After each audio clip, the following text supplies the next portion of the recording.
Hola a todos. Sesión del 21 de mayo de 2025. Hoy tenemos una cosa un tanto especial, un poco imposible, una cara C.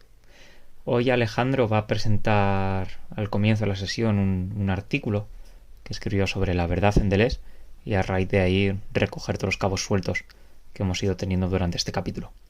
Nada más que informar. Espero que disfrutéis de la sesión. Un beso. Bueno, esto es una pena que no esté... ¿Lo puedes proyectar si quieres? Sí, lo voy a proyectar. Ah, vale. Sí, ya me acuerdo. Que conste que tampoco diría que es algo especialmente bueno, pero bueno, está bien, supongo. Esto es un poco más Tal vez, ¿Este que habla es? 215.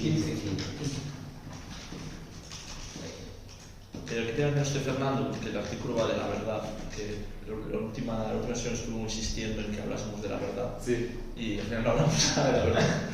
Suele pasar que Fernando siempre insiste en que hablemos de una cosa y al final... Y pasamos de eso. Sí, nunca consigue que hablemos de la cosa de que quiere hablar.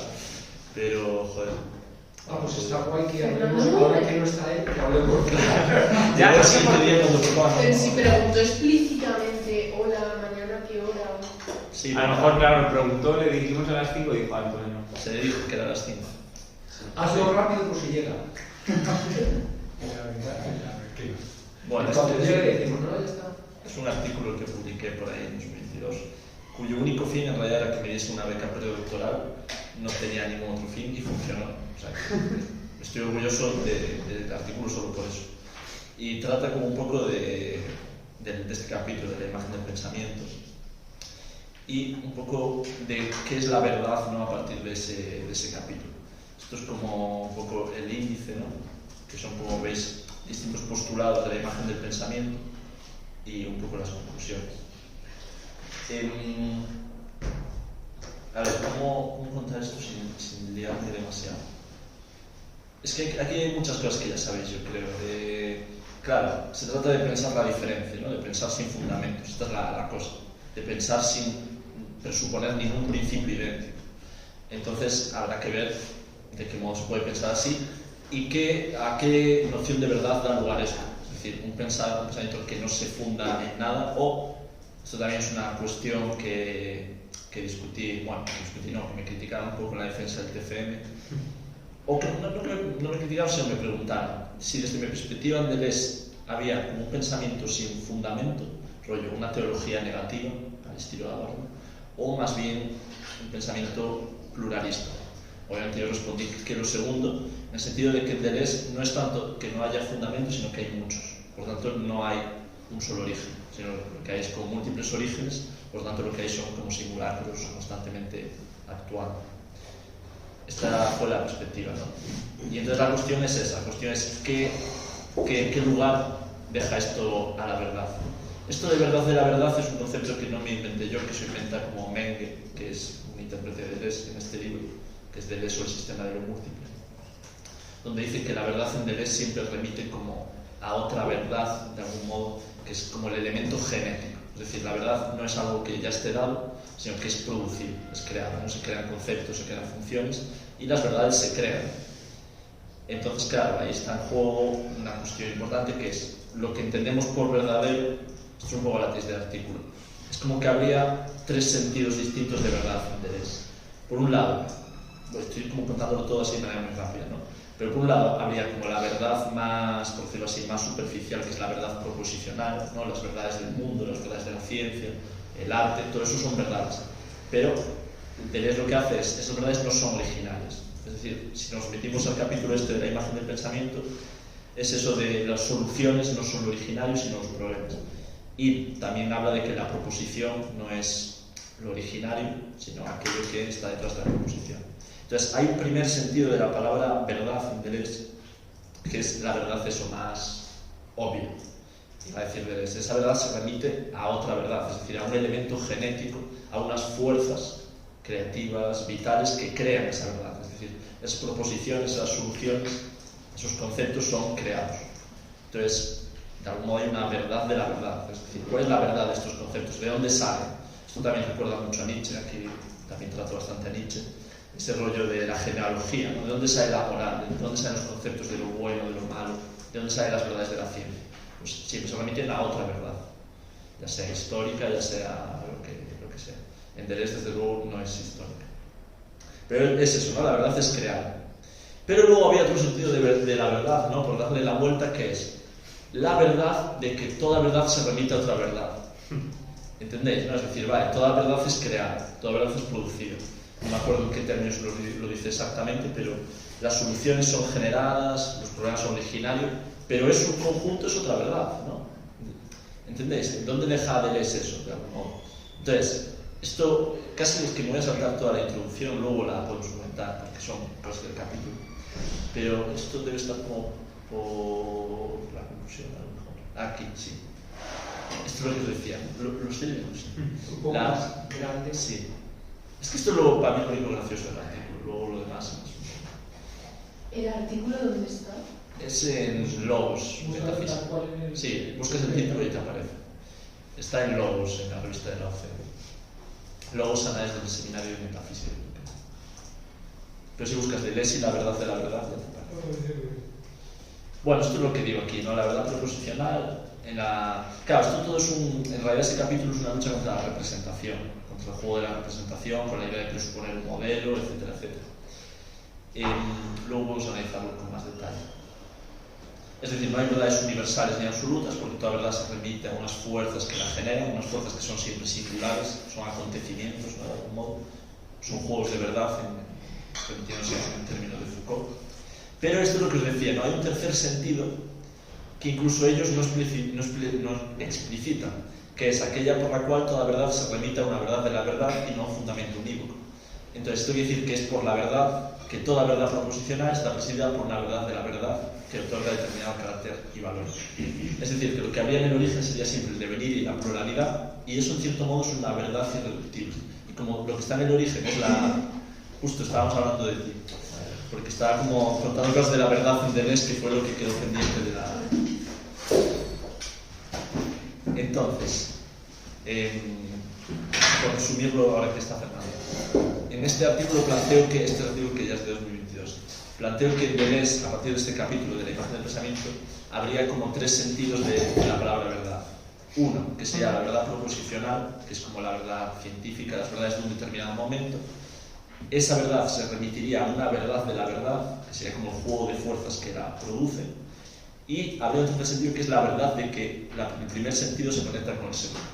En fin, que todo es devenir y todo es pluralidad, y debido a eso, la verdad se remite a la verdad de la verdad. ¿Se entiende, no?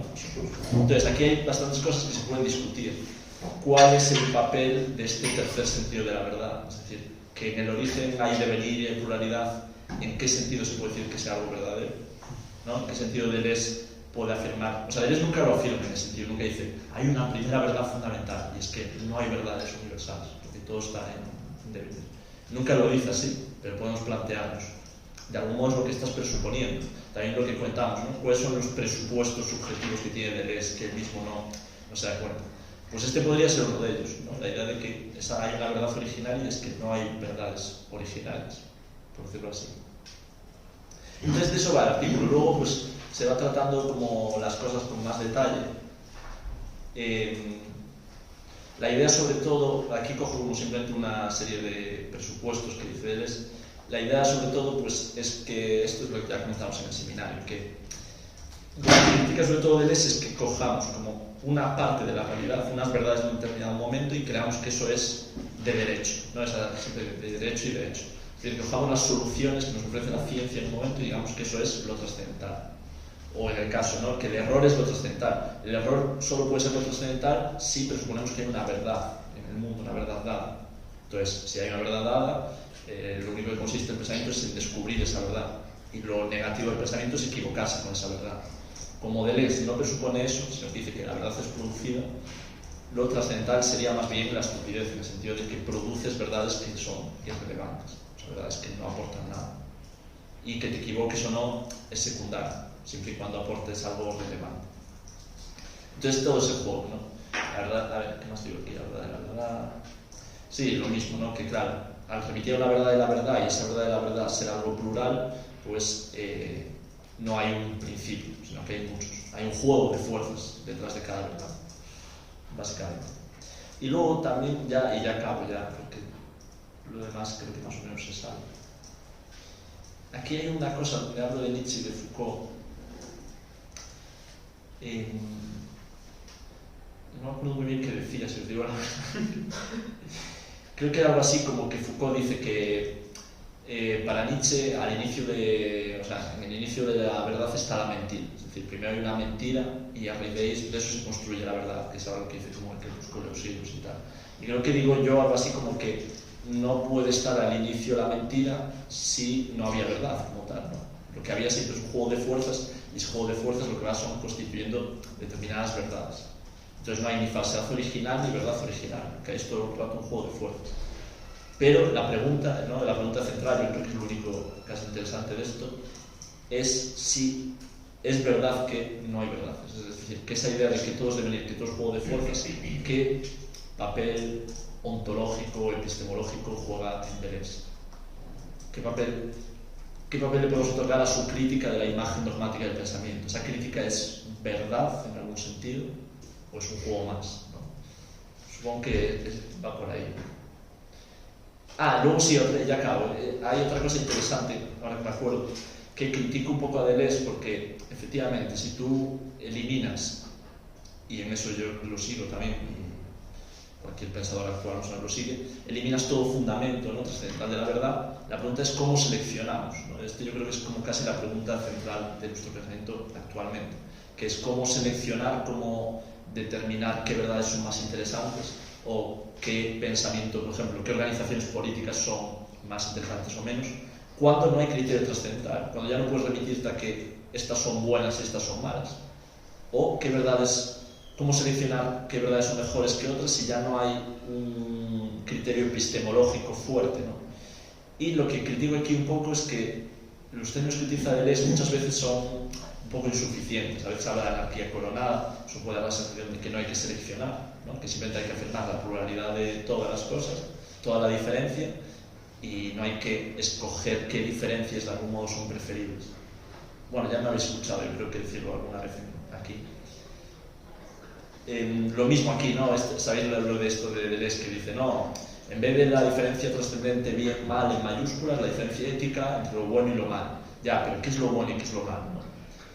Y parece que eso, que Deleuze es como muy equívoco en este aspecto y que al final, claro, es decir, no cabría distinguir entre las formas superiores de lo que es aquellas que son mejores o más adecuadas. ¿Cómo distinguir entre creaciones que sí tienen sentido y valor de las que no? Esta me parece una pregunta que hacerla de Deleuze, es decir, sí, debemos crear, debemos afirmar la diferencia, pero ¿son iguales todas las creaciones, ¿no?, en ese sentido? ¿Cómo distinguir una creación interesante de otra que no? Y claro, Deleuze utiliza mucho estas ideas, ¿no? Es que hay creaciones que solo se pueden hacer desde una forma de vida baja o vil, otras desde una forma de vida elevada. Ya, pero ¿qué significa eso? No, esto es la cosa. Deleuze nunca explica qué significa una forma de vida bella, una forma de vida baja. Bueno, es como que pienso que hay muchas ambigüedades.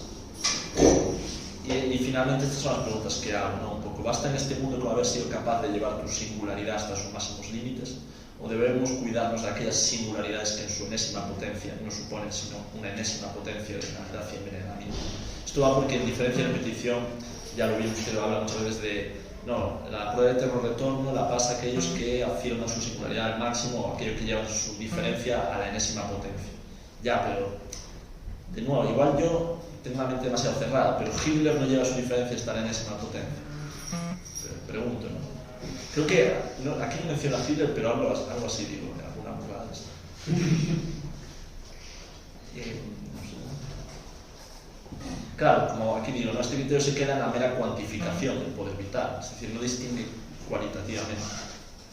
Aquí, mira, claro, es decir, por ejemplo, si la potencialidad de un dictador es la de dominar y controlar todo un país, en el caso de que llegase a lograrlo, deberíamos afirmar que ha elevado su ser hasta la enésima potencia y que ha incrementado en gran medida su poder de vida. Bueno, en fin, ya acabo. En resumen, la verdad se limita en la verdad de la verdad, pero ¿cómo distinguir entre esas verdades de las verdades, ¿no?, entre esas fuerzas? Y luego, ¿qué papel juega la afirmación de que todo es devenir, en un sentido epistemológico? ¿Tenéis como alguna pregunta? Ha sido como un poco caótico porque sí que me acordaba que había dicho de presentar esto, pero luego me había olvidado. Y claro, yo no me acuerdo tampoco de todo. Yo creo que más o menos, ¿no? O sea, me he señalado así un poco las... Si queréis podéis leerlo. Mi opinión objetiva de este artículo, pienso que podría tener 8 páginas menos. Pienso que hay mucha... Sí, porque a ver, cuando yo tampoco tenía tantos conocimientos, como que te esfuerzas mucho en repetir cosas de Deleuze, y es como para un paper, no hace falta repetir cosas que dice Deleuze porque ya las sabe la gente que está leyendo el paper, ¿sabes? Siento que hay una introducción demasiado larga, ¿sabes? Las primeras 8 páginas son como repetir a Deleuze, y es como, bueno, eso no se tan... Si hiciese este artículo lo haría con más de todo, ¿sabes? Al grano, ¿no? Es mi opinión. Pero bueno, podéis echarle un ojo si queréis, está bien. Y ya está. Más o menos entendiste un poco mi posición de o sea, que comento aquí de la verdad y tal. Porque en la última sesión había quedado como eso pendiente. Sí, llegué un poco tarde, claramente. Pero sí, ahora podemos empezar. Bueno, pues nada, yo me retiro de aquí. Yo no quiero estar en esta posición.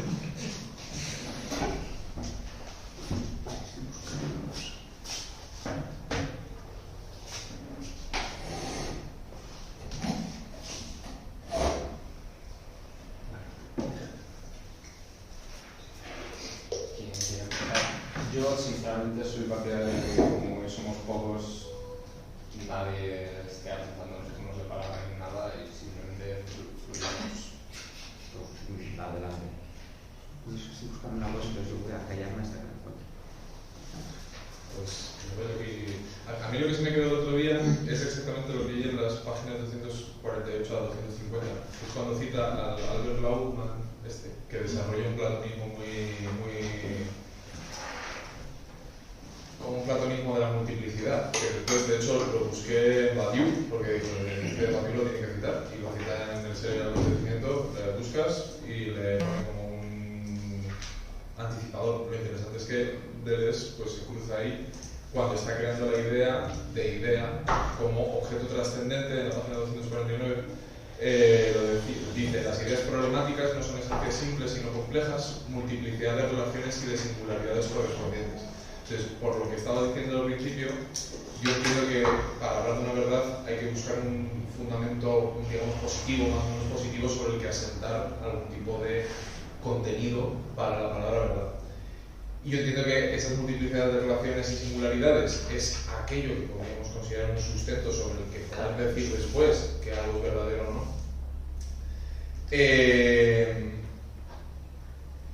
Y por supuesto, todo ahí, cuando el momento en que ya exploras eso, tiene que ver con la dinámica de las fuerzas, cómo funcionan los grupos de las fuerzas, las fuerzas activas, reactivas, positivas, las voluntades, etc. A mí lo que me interesa de esto es que Deleuze está reconociendo que sí que existe un objeto trascendente, que es un objeto problemático, tampoco es un objeto sobre el que haya simplemente que afirmar que algo es verdadero o falso, sino que es problemático, que genera problemas. Y que eso va a hacer que las facultades se sometan a violencias que les van a hacer llegar al lugar del desarrollo, etc. Pero yo yendo un poco a la pregunta interesante de, por ejemplo, un dictador, ¿no? Un dictador que ha conquistado todo un país y que ha dominado todo el universo bajo su poder, tenemos que encontrar la manera de criticar esto y considerar que no ha llegado a la máxima potencia de nada. Y que de hecho lo que ha conseguido es simplemente anular, si acaso, las potencialidades posibles, ¿no? Que entiendo que a priori nuestra postura no podemos someternos a que eso es algo bueno, según un criterio.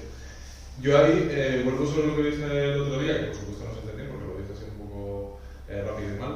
Yo entiendo que la clave está en el antidipo con lo del régimen de improductividad de cuerpos y órganos.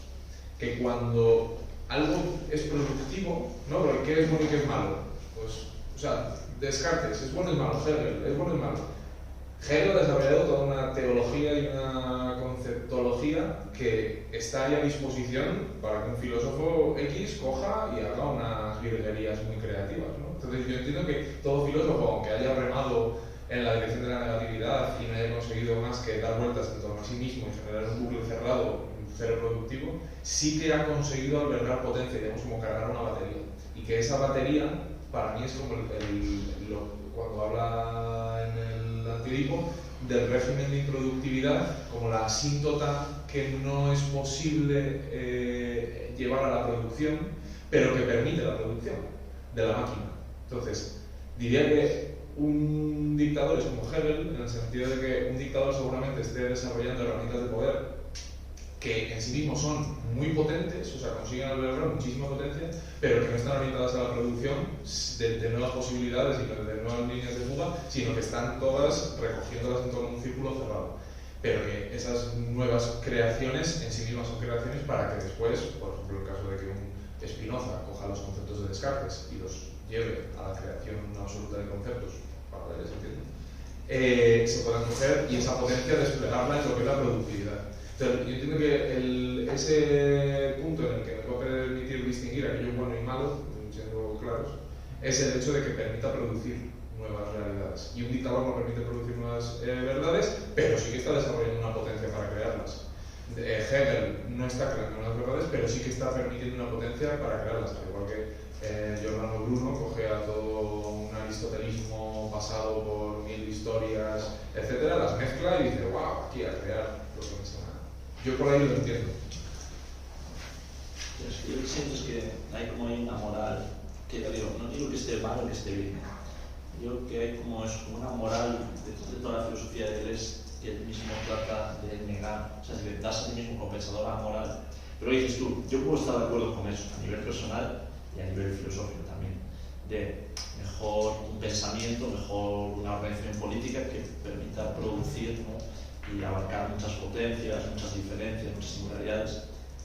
Pero si vamos a las raíces ontológicas, de algún modo eso es un proyecto moral, ¿no? O sea, diciendo como cosas un poco a lo loco, que se pueden discutir. Y no es malo que sea un proyecto moral, pero lo que a veces cosas que lees, no, esto no es moral, esto es una ética de los afectos, de la probabilidad, pero no, hay también una moral, que no está mal que sea una moral, pero si quieres hacer un pensamiento totalmente amoral, tienes que ser nietzscheano, por decirlo así. Y si Nietzsche diría, si un dictador va hasta el final, pues adelante con él. Sí. Y pienso que Deleuze siempre hay eso, una moral un poco oculta, unos presupuestos, que se quiere decir subjetivos, de que la pluralidad de algún modo es positiva por sí misma. No sé, de que la diferencia, bueno, sí.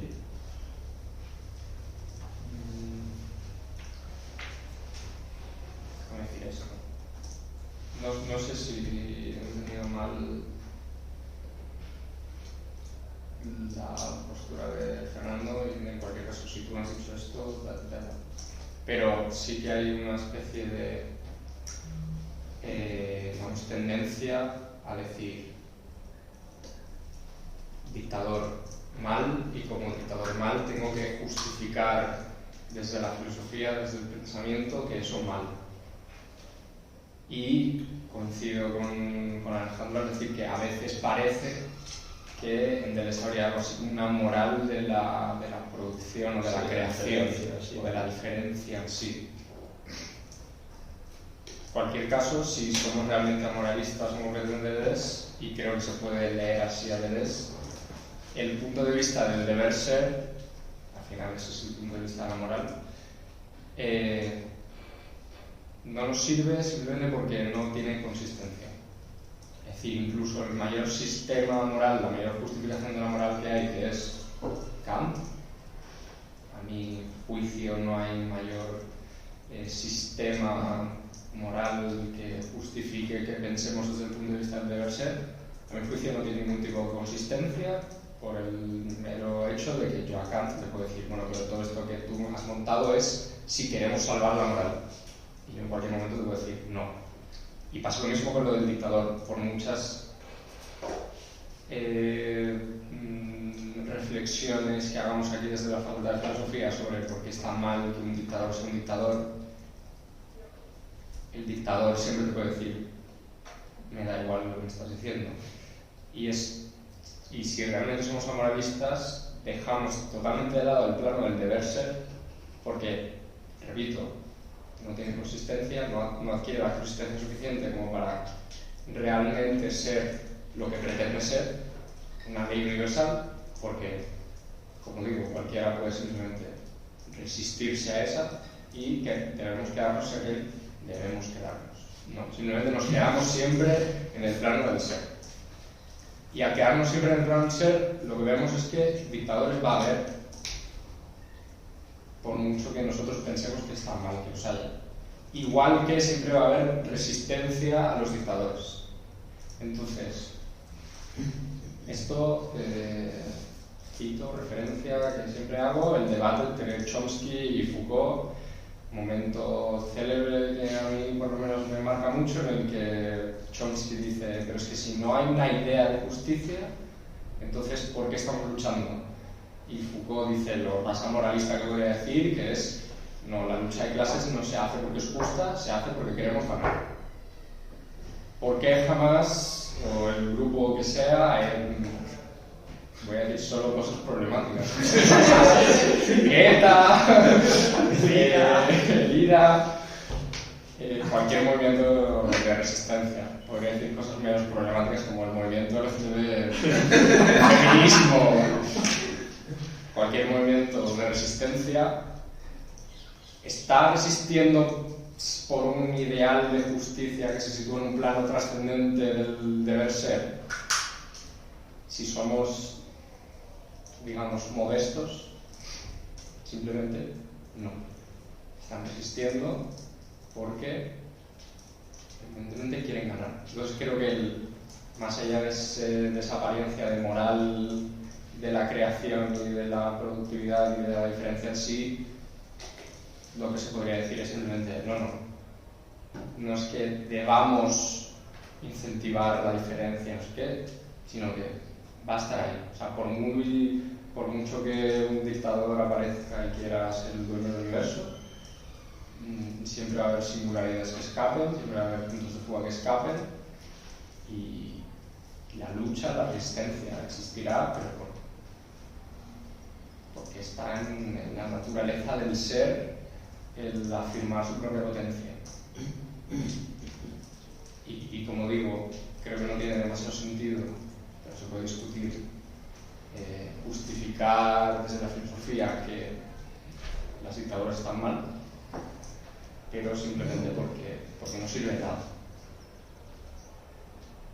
En un nivel muy banal de esta expresión de servir para algo.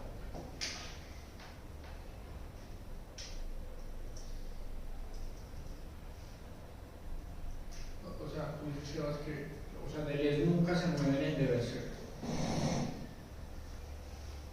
A lo mejor lo hacen en algún momento. No, a priori no. Explícitamente. A priori no. A priori no lo hace. Claro, él explícitamente no lo hace. Estábamos sugiriendo que a lo mejor subjetivamente. Cada vez se está. Lo puede parecer, se puede leer así. Pero o sea, aquí hay diferencia y repetición, tal vez no tanto, pero todo lo que es capitalismo, esquizofrenia, yo sí veo. O sea, yo lo veo desde aquí, desde el señor, desde lejos. Pero sí. Claro, desde ese sueño es muy fácil debe ser. Lo pone en el título. Pero sí, yo creo que en capitalismo y esquizofrenia sí hay un debe ser, o sea, sí, el tipo sí está pensando hacia cierto lado y sí está diciendo ciertas cosas que no puede uno, de algún modo, no alinearlas bajo cierto proyecto político muy específico y muy concreto. No sé. Sí, lo hace, claro. La cosa es que él trata siempre de nuevo negar la moral, de negar.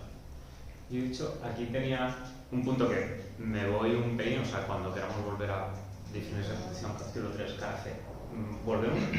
Pero justo, ya que luego ha abierto la puerta del capitalismo y esquizofrenia, estaba buscando antes el pasaje cuando te pregunté lo del seminario este que hicimos de TFM, que es interesante porque aquí se problematiza todavía más el punto que ha dicho un poco Alejandro, ¿no? De identificar, de cómo escogemos, ¿no? Y las últimas dos páginas, la última página, de cómo haces un cuerpo sin órganos, es todavía darle una vuelta más a estas herramientas para decir, ¿no? Dice, pues no sé qué dice, es esto, yo os leo un poquito. Por eso, el problema material de un esquizoanálisis es saber si disponemos de los medios necesarios para hacer la selección, para separar el cuerpo sin órganos de sus dobles. Estos son cuerpos vidriosos, vacíos, cuerpos cancerosos, totalitarios y fascistas. La prueba del deseo, 2 puntos. No denunciar falsos deseos, sino en el deseo distinguir lo que remite a la proliferación de estratos o bien a la desestratificación demasiado violenta y lo que remite a la construcción del plan de consistencia. De la tesis, vigilar hasta en nosotros al fascista y también al suicida y al demente. O sea, lo que es jodido es que parece que en 1000 mesetas en cómo hacer sus cuerpos sin órganos no hay una selección. Al menos, a lo mejor hay un subrayar, pero no hay un apartar los cuerpos cancerígenos. No hay un apartar a los dictadores. Las últimas líneas son más chulas, creo. Nosotros solo decimos lo siguiente, 2 puntos. La identidad de los efectos, la continuidad de los géneros, el conjunto de todos los cuerpos sin órganos solo pueden ser obtenidos en el plan de consistencia por una máquina abstracta capaz de englobarlo e incluso de trazarlo, por agenciamientos capaces de conectarse con el deseo, de cargar efectivamente con los deseos, de asegurar en ellos las conexiones continuas, las uniones transversales. De lo contrario, los cuerpos sin órganos del plan permanecerán separados en su género, marginalizados, reducidos en sus propios medios, mientras que en el otro plan triunfarán los dobles cancerosos o vaciados. El problema, que creo que conecta un poco con lo que decía Sebas, a mi juicio, el problema de separar entre bueno y malo, bien y mal, da igual la separación, cuando seleccionas, lo que es interesante en 1000 mesetas es que cuando esos seleccionados, esos parias que has puesto ahí, ellos se van a poner a trabajar. Efectivamente, porque les das igual. Porque a quien selecciona, esa persona que es seleccionada, no le importa, dice, ¿a que te parece fatal que yo mate a niños en Palestina? Muy bien, a mí me parece bien, y voy a seguir por ahí. Entonces, no tiene un sentido productivo, si seguimos con la producción, un planteamiento moral de tú mal, yo bien, y en algún momento, por ciencia infusa, como yo he dicho que eso es mal, dejarás de hacerlo y te sumarás el bien. Lo interesante a lo mejor de 1000 mesetas es que estás forzado ética y políticamente a relacionarte con los cuerpos cancerosos, porque si les dejas jugar ahí, se van a volver más grandes y van a pasar de tu puto culo. A lo mejor no tiene sentido señalar con ello y decir Israel más mal, que yo soy el primero que lo haría, ¿no? Pero justo en 1000 mesetas creo que hay otro planteamiento. Creo que se juega a dos cosas. Creo que se juega a veces con seleccionar, pero en cómo haces un cuerpo sonoros, creo que es el momento que más honestos son los dos. Dicen, es que no tenemos las herramientas para seleccionar. A lo mejor seleccionar, lo que estamos planteando aquí no tiene ningún puto sentido porque no tenemos herramientas para seleccionar. Y si las tuviéramos, no conseguiríamos nada seleccionado. Porque tú que lees 1000 mesetas en la Complutense, muy guay, ponte a denunciar desde aquí un poco lo que sabes, lo que quieras, ¿no? Pero que esa gente va a seguir matando peña. Entonces no tiene sentido separar entre bien y mal, y tú malo y te quedas ahí. Porque lo dicen ellos, es que marginalizados, reducidos a sus propios medios, en el otro plan ellos triunfarán. Entonces me parece interesante que si en diferencia de petición hay como mucha idea de seleccionar, y en 1000 mesetas también, creo que cuando te enfrentas, cuando miras al abismo te vuelven a mirar y dices, pero ¿con qué vas a seleccionar? Si estamos diciendo que no queremos presupuestos, ¿con qué cojones vas a seleccionar? No puedes seleccionar sin presupuestos. Tienes que experimentar. Perdón, que me he ido mucho, pero es que me gusta mucho esta última parte de los cuerpos. No. Pues yo había entendido que repetición era muy claro que sí había una selección, o sea, el eterno retorno supone esa selección. Pero yo ahí sigo viendo selección, o sea, no sé, pero, o sea, para mí la mera distinción entre esos cuerpos cancerosos, entre comillas, y los que nos gustan, ya supone una selección de partido, o sea, y una selección que parecía, o sea, el mero hecho de decirle canceroso supone también que está orientado hacia su propia destrucción. Sí. Entonces, como la selección está, o sea, el cuerpo canceroso, si le pusimos canceroso precisamente porque en algún momento va. Claro, le pones un nombre, pero ahí no estás entrando en un juego moral de desterrar ese cuerpo canceroso, de hacer que desaparezca el cuerpo canceroso. Tú puedes subrayar, pero tú no lo que tienes es no deben ser cancerosos. creo que eso es lo interesante de esta meseta. No es que los cuerpos inorgánicos no deban ser cancerosos, es que pueden serlo. Y no es nuestro papel decir, y no es nuestro papel cargarnos el cuerpo canceroso, o en otro momento dice echarle las culpas, ¿no? ¿Cómo le vamos a echar la culpa a un cuerpo canceroso de serlo? Tendremos que aquí también como cristianismo, ¿no? Que a veces se leen 1000 mesetas, interesante al menos. Tendremos que dar la otra mejilla, tenemos que tender la mano al cuerpo canceroso para que se pueda recuperar, ¿no? Y no sé, pero que... A mí me interesa mucho, o sea, yo entiendo que yo siempre que pienso en esa selección pienso en Nietzsche la filosofía, que es donde en términos más quizás divulgativos, por así decirlo, quizás para nosotros que estamos más familiarizados con Nietzsche, que eso sí que para que al final se entiende de una manera explícita, explicar lo que es la selección. Y lo que es la selección, al final, habla de 3 figuras, de 3 formas del filósofo, y creo que la primera es el sintomatólogo, la segunda el legislador y la tercera el artista. Y dice que no puede haber una selección si no hay una creación de valores in situ y en función de criterios inmediatos dados, o sea, experimentados, no dados a priori por ningún tipo de criterio, porque no hay forma, porque si tú estás asumiendo los valores heredados, estás simplemente repitiendo lo que te han dado y siendo un súbdito del sistema heredado y ya. A mí esto me parece interesante porque, claro, ahí dices, vale, ¿cuál es el criterio que va a tener ese criterio? ¿Cuál es el criterio para crear un criterio adecuado? Y ahí es cuando piensas en todos estos lugares comunes deleuzianos, el encuentro de los afectos, o sea, la proliferación de afectos, el encuentro de la pluralidad, que quepa todas las multiplicidades, etc.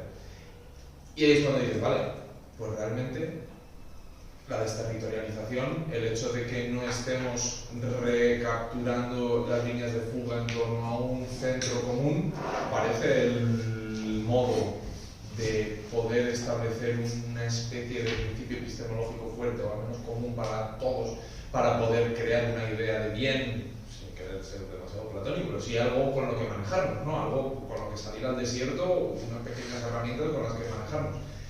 Pero esto lo interesante es que el capitalismo como tal es desterritorialización extrema, y ahí ya empieza a proliferar la disgregación de líneas de fuga, no hay ningún retorno hacia ningún centro, y ya lo hemos pillado también.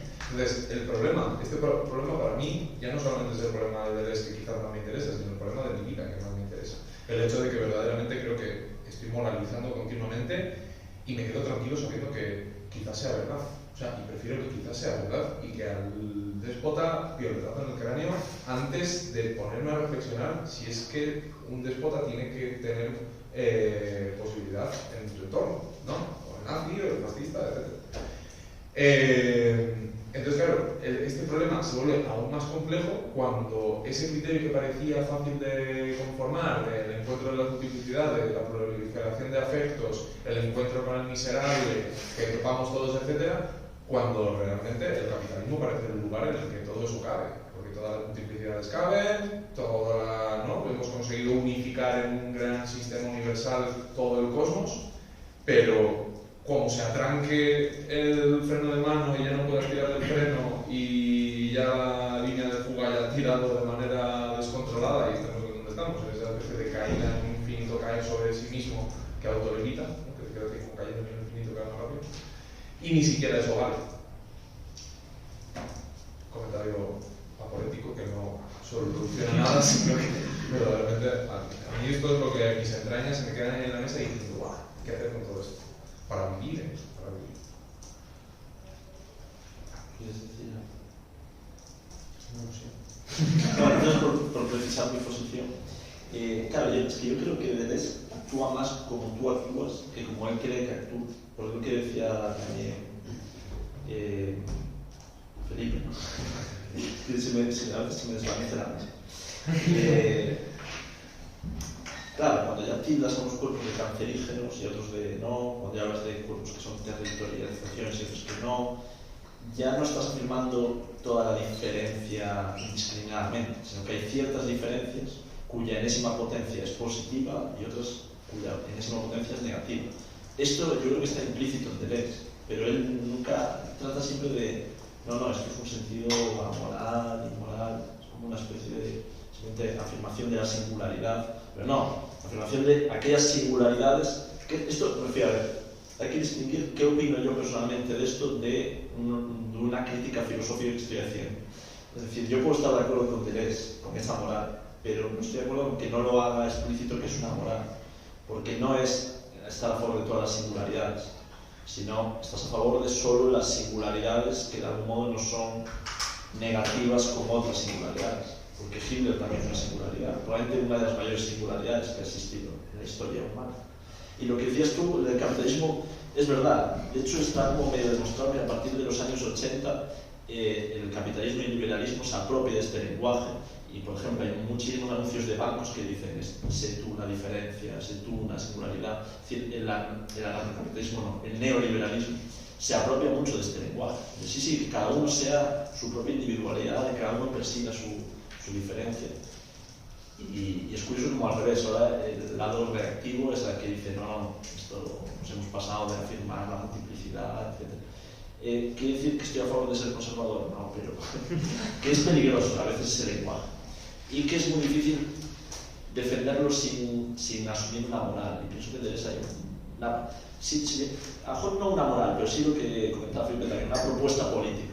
Y entonces si es una propuesta política ya no es una propuesta ontológica, es una propuesta de cómo quiero organizarme. Y quiero organizarme de un modo que sea antidespótico, ¿vale? Pero eso ya es una referencia de algún modo moral y vital. Y entonces jugamos cuál es mejor.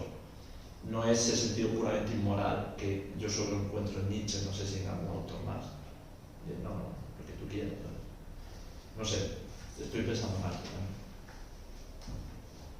¿Estabas tú primero, Sebas? Sí, bueno, Dale. vale. En tal caso, insisto es decir, incluso si es posible que en algún momento Deleuze, digamos, tropiece,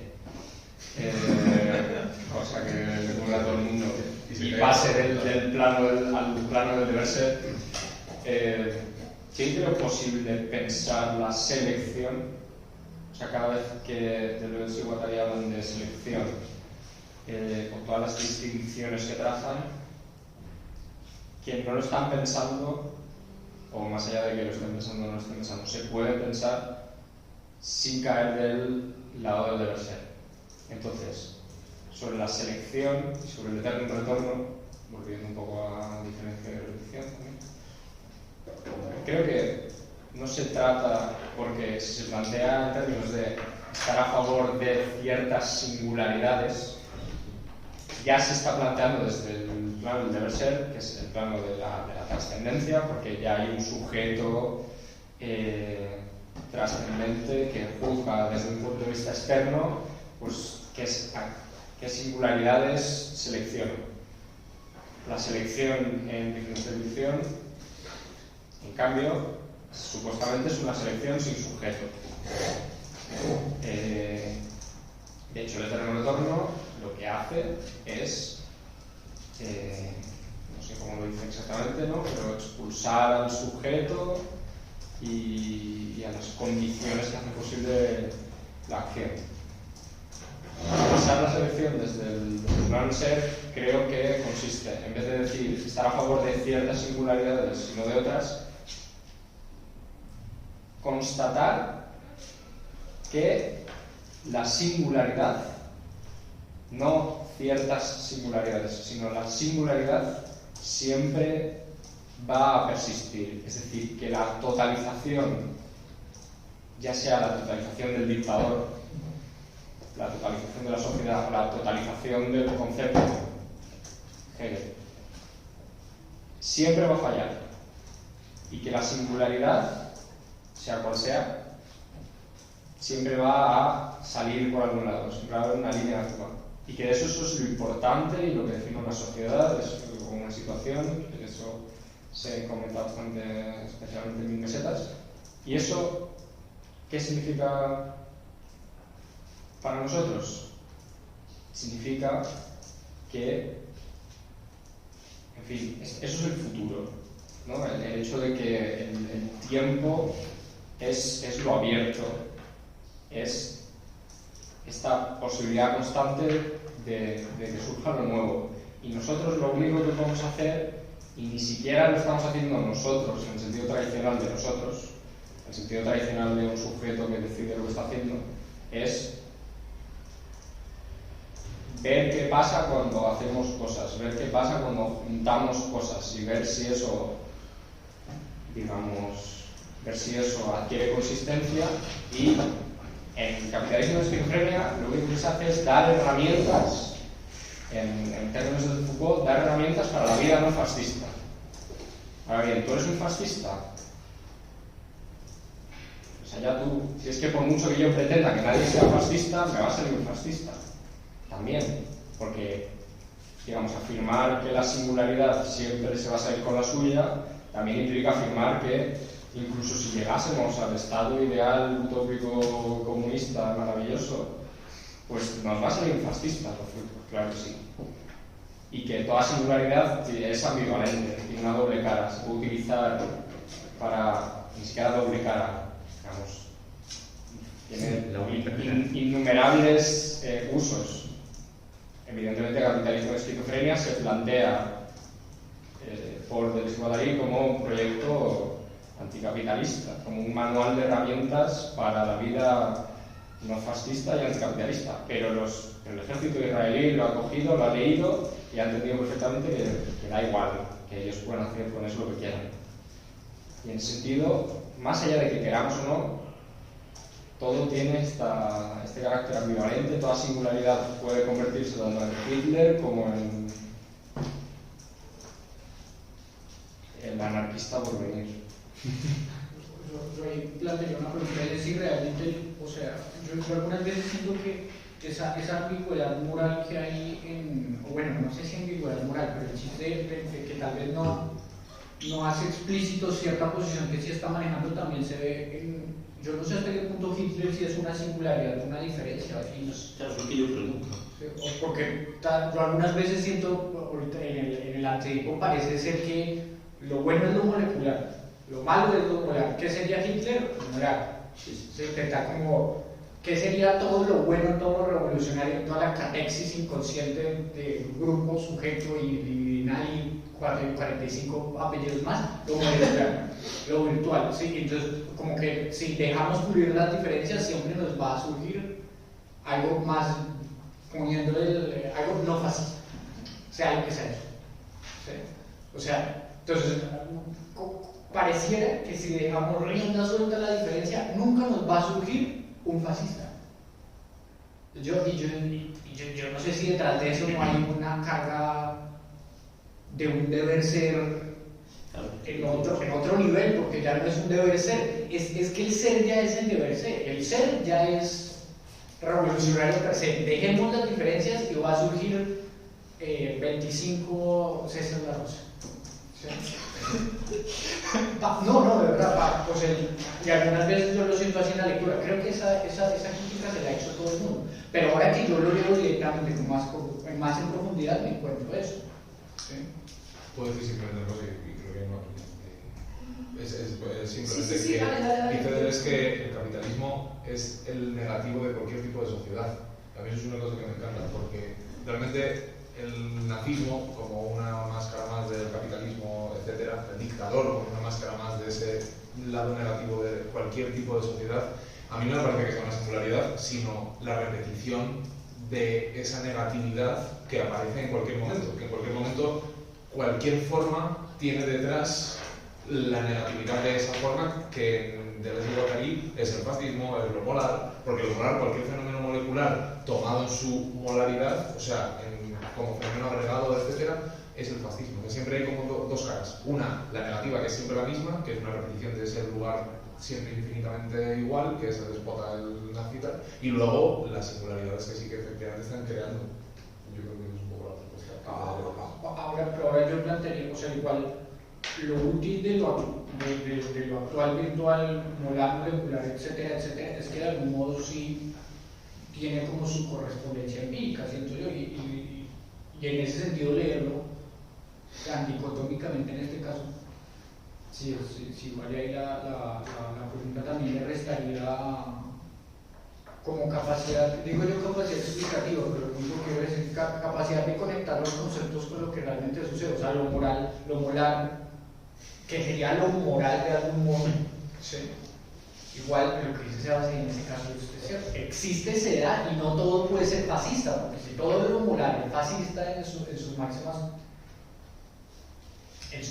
expresión, entonces por necesidad todo lo molecular sería revolucionario, y yo creo que no es así. No sé.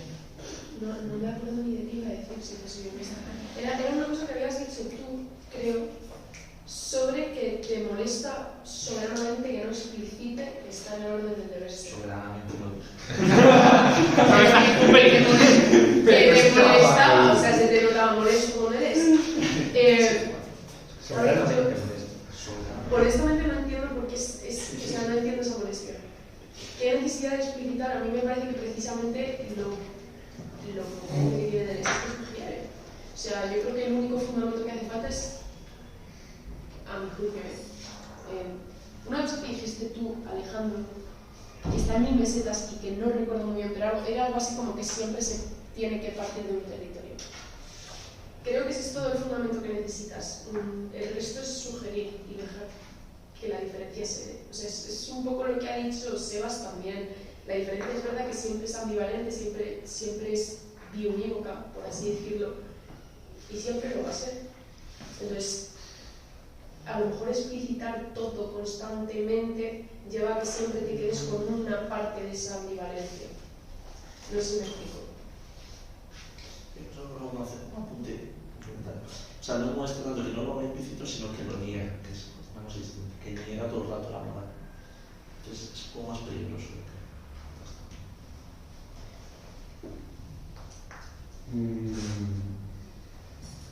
Voy a intentar articularlo y no ser demasiado extenso. Yo tengo una mentalidad de partisano en todo lo que hago en la vida, y la filosofía no es otra cosa distinta. Tengo una mentalidad de partisano. Y para mí, desde luego, Deleuze no es ningún hippie ni es ningún naif. Él sabe perfectamente en qué trinchera está y a dónde está pegando los tiros desde su trinchera. Yo sí que creo que tiene una propuesta muy clara. Para mí él es evidentemente antimoralista porque él aboga por una ética. La moral precisamente es aquello que lleva a la imagen del pensamiento. Una moral solo se puede construir desde una imagen del pensamiento que, una vez construida, activa toda una serie de mecanismos que retrotraen, naturalizan y hacen ver que la única manera de leer la realidad, la única manera de existir en el mundo es la que está promulgando. Pues ya sea Hegel, ya sea Kant, ya sea Descartes o ya sea Hitler, ¿vale? Pero él realmente no le interesa, igual que no le interesa a Foucault, que lo dice muchas veces, no me interesa qué es la verdad o no, sino saber de dónde viene la verdad. Ese me interesa saber de dónde viene la verdad. Significa que es que se está moviendo en dos niveles. No nos interesa el nivel estratigráfico, que es el nivel del saber. Una vez que estamos en el nivel del conocimiento, ya estamos perdidos. Ante Hegel, ante Kant, ante cualquiera, estamos perdidos. Si aceptamos que hay una esencia de las cosas y que hay cosas que van a ser una mímesis correcta de esa esencia y otras que no lo van a ser, ya hemos perdido, ya no tenemos absolutamente nada que ganar. Lo que yo creo que hace Deleuze, y hace de una manera muy interesante, y es lo que más me gusta, es que es como el niño pequeño del traje del nuevo emperador. Es el que señala que el emperador está desnudo.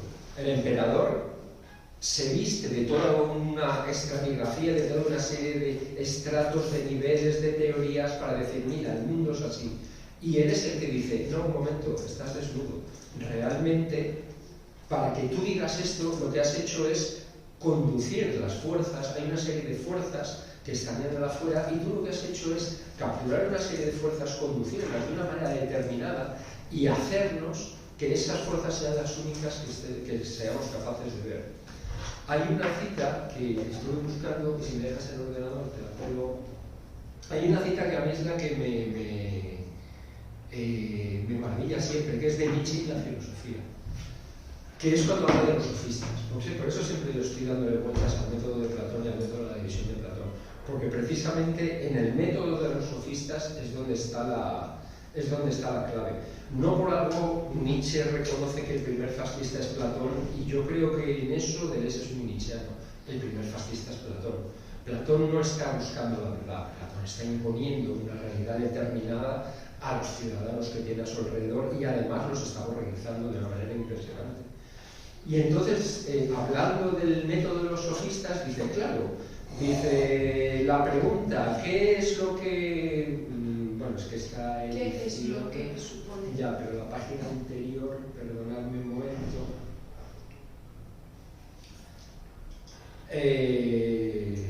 Ya lo he perdido por completo. Ah, claro, dice la pregunta, ¿qué es lo que? Dice, supone una forma particular de pensar. Platón pregunta, ¿qué es lo bello? ¿Qué es lo justo? Etcétera. Se preocupa en oponer a esta forma de pregunta cualquier otra forma. Es decir, ahí está la totalización.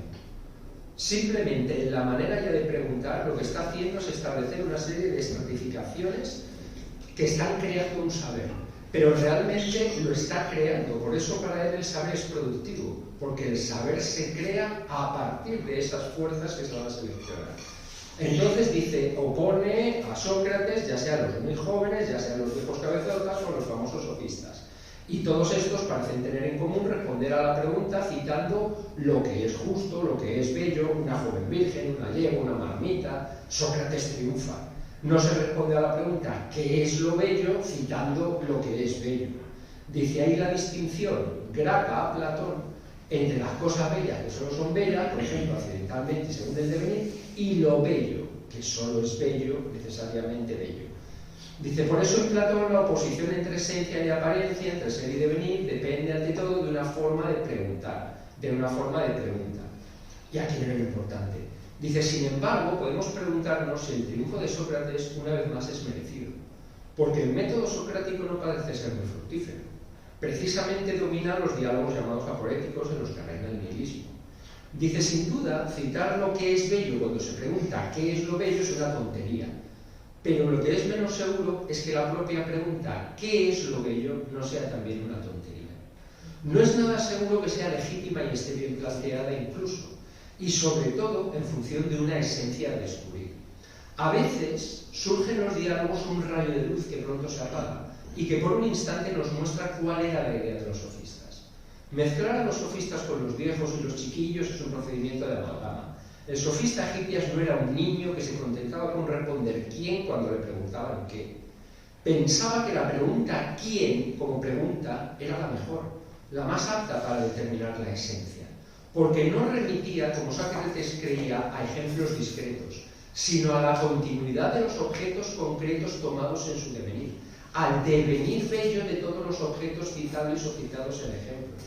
Preguntar quién es bello, quién es justo, y no qué es lo bello, qué es lo justo, era pues el fruto de un método elaborado que implicaba una concepción de la esencia original y todo un arte sofista que se oponía a la dialéctica, un arte empirista y pluralista, ¿vale? Y al final dice, la pregunta ¿quién? Es la única que nos conduce a la esencia, porque la esencia es solamente el sentido y el valor de la cosa. La esencia viene determinada por las fuerzas en afinidad con la cosa y por la voluntad en afinidad con las fuerzas. Aún más, cuando formulamos la pregunta ¿qué es lo que? No solo caemos en la peor metafísica, de hecho no hacemos otra cosa que formular la pregunta ¿quién? Pero de un modo torpe, ciego, inconsciente y confuso. La pregunta ¿qué es lo que es un modo de plantear un sentido visto desde otro punto de vista. La esencia, el ser, es una realidad perspectiva y supone una pluralidad. En el fondo siempre es la pregunta ¿qué es lo que es para mí, para nosotros, para todo lo que vive, etcétera? Cuando preguntamos ¿qué es lo bello?, preguntamos desde qué punto de vista las cosas aparecen como bellas. Y lo que no nos aparece como bello, ¿desde qué otro punto de vista lo será? Es decir, realmente, para mí esta parte, perdón que la cita es muy larga, pero para mí esa es la clave de todo Deleuze. Es decir, las cosas no son bellas porque hay un saber y una esencia y el saber descubre esa esencia. Las cosas son bellas porque hay fuerzas que obligan a que eso sea bello y aquello otro no. Y en el momento en el que estás diciendo que hay una esencia de la belleza, estás ocultando cómo estás manipulando las fuerzas para que aquello sea bello. Y Deleuze lo que hace es, como el niño del cuento, decir, no, tú lo que estás haciendo es manipular las fuerzas. No me preguntes qué es lo bello. ¿Qué es lo que hace que eso que tú dices que es bello sea bello? ¿Qué fuerzas estás manipulando? ¿Con qué te estás concitando? ¿Contra quién quieres hacerme pelear para decir que eso es bello? Por eso yo lo veo como un partisano. Él sabe perfectamente a quién está disparando. Lo que está haciendo es denunciar, simplemente denunciar. Otra cosa sería si propone o no propone soluciones. Eso ya sería otro debate. Pero que denuncia y que tiene una idea muy clara de cuáles son los términos de su denuncia y que los términos son precisamente la moral. Como entremos en la moral ya estamos perdidos. Hay que entrar desde el punto de vista ético, que es el de la adecuación o la inadecuación y por lo tanto la manipulación de las fuerzas. El nivel del poder, no el nivel del saber. Yo creo que eso sí lo tiene muy claro y no lo traiciona en ningún momento. Y acabo ya, perdón por extenderme, me lo ha traído a la cabeza el ejemplo que has puesto tú. Recuerdo que en Foucault hay una anécdota que dice que creo que viendo un documental o un noticiero sobre la lucha de los palestinos contra los israelíes ya en los años 60, preguntaban a un palestino que por qué estaba luchando, que qué es lo que quería. Y dice, no sé ni cuándo ni por qué empezó esta lucha, lo único que sé es que hasta la última gota de mi sangre intentaré que acabar hasta con el último judío. Y que Foucault en ese momento dijo, ahí está. Eso es la clave de todo. Yo iba a recoger, y creo que conecta con lo que he dicho ahí, una contestación a Lombo que me parece peligroso, no es la palabra. Estoy buscando una fea, pero que no haga puquita. Entender, o sea, es lo que está, entender mis mesetas como lo molecular es lo bueno, lo moral es lo malo, el cuerpo, el CSO lleno es lo bueno, el CSO canceroso es lo malo. Es como precisamente el error que estamos discutiendo, ¿no? De moralizar 1000 mesetas. Y lo digo porque el ejemplo paradigmático para mí en 1000 mesetas de esta ambivalencia es liso y estriado. Liso y estriado al principio dices, guau, qué guapo, estriado, te pone límites, te ordenan, no sé qué, estriado, vaya puta mierda. Liso guapísimo. Liso ahí es libertad, hago lo que me da la gana, no sé cuántos, ¿no? Y creo que ahí es cuando son más explícitos del Sebote y dicen, ya, pero es que en el mar está jodido hacer otra cosa que no sea ahogar. Si no tienes nada, ¿no? Entonces, leer como... O sea, creo que Deleuze y Guattari siempre, en 1000 mesetas, plantean pares precisamente para hablar de ambivalencia, no para hablar de cuál es el que queremos y cuál es el que no queremos. Pero todo lo bueno se viene haciendo desde el mismo. ¿Desde? Lo mismo. No. El capitalismo también es completamente liso. Puede ser completamente liso. Igual que puede ser completamente estriado. O sea, joder, un ejemplo todavía más fuerte. El par desterritorializar, reterritorializar. Reterritorializar puede ser nuestra salvación o nuestra perdición. O sea, el nivel. Te quiero decir que yo estoy muy de acuerdo con Sebas con el palabra usado, es que es ambivalencia. Es no casarte con nadie. Pero siempre hay una tendencia, ¿no? A la desterritorialización, hacia lo molecular, hacia el espacio liso. Pero yo no sé si hay una tendencia a favor. No sé si hay una tendencia, es un movimiento que se necesita de ambos puntos. Lo malo nunca es... O sea, lo malo puede ser molecular y molecular, pero lo bueno siempre es molecular. No hay nada bueno que sea molecular. Pero luego, pero ¿cómo que no hay nada bueno? Perdone, pero insisto en que ahí estáis dando por hecho que Deleuze establece cosas. Deleuze siempre sugiere, no establece nada. No establece en ningún momento nada. Yo creo que ha dicho Deleuze señala y denuncia y sugiere, pero no establece ni postula nada. Es decir, que hay tendencias o que lo liso y lo bueno es establecer. Y Yo yo creo que es creo que- algo que Deleuze no pretende.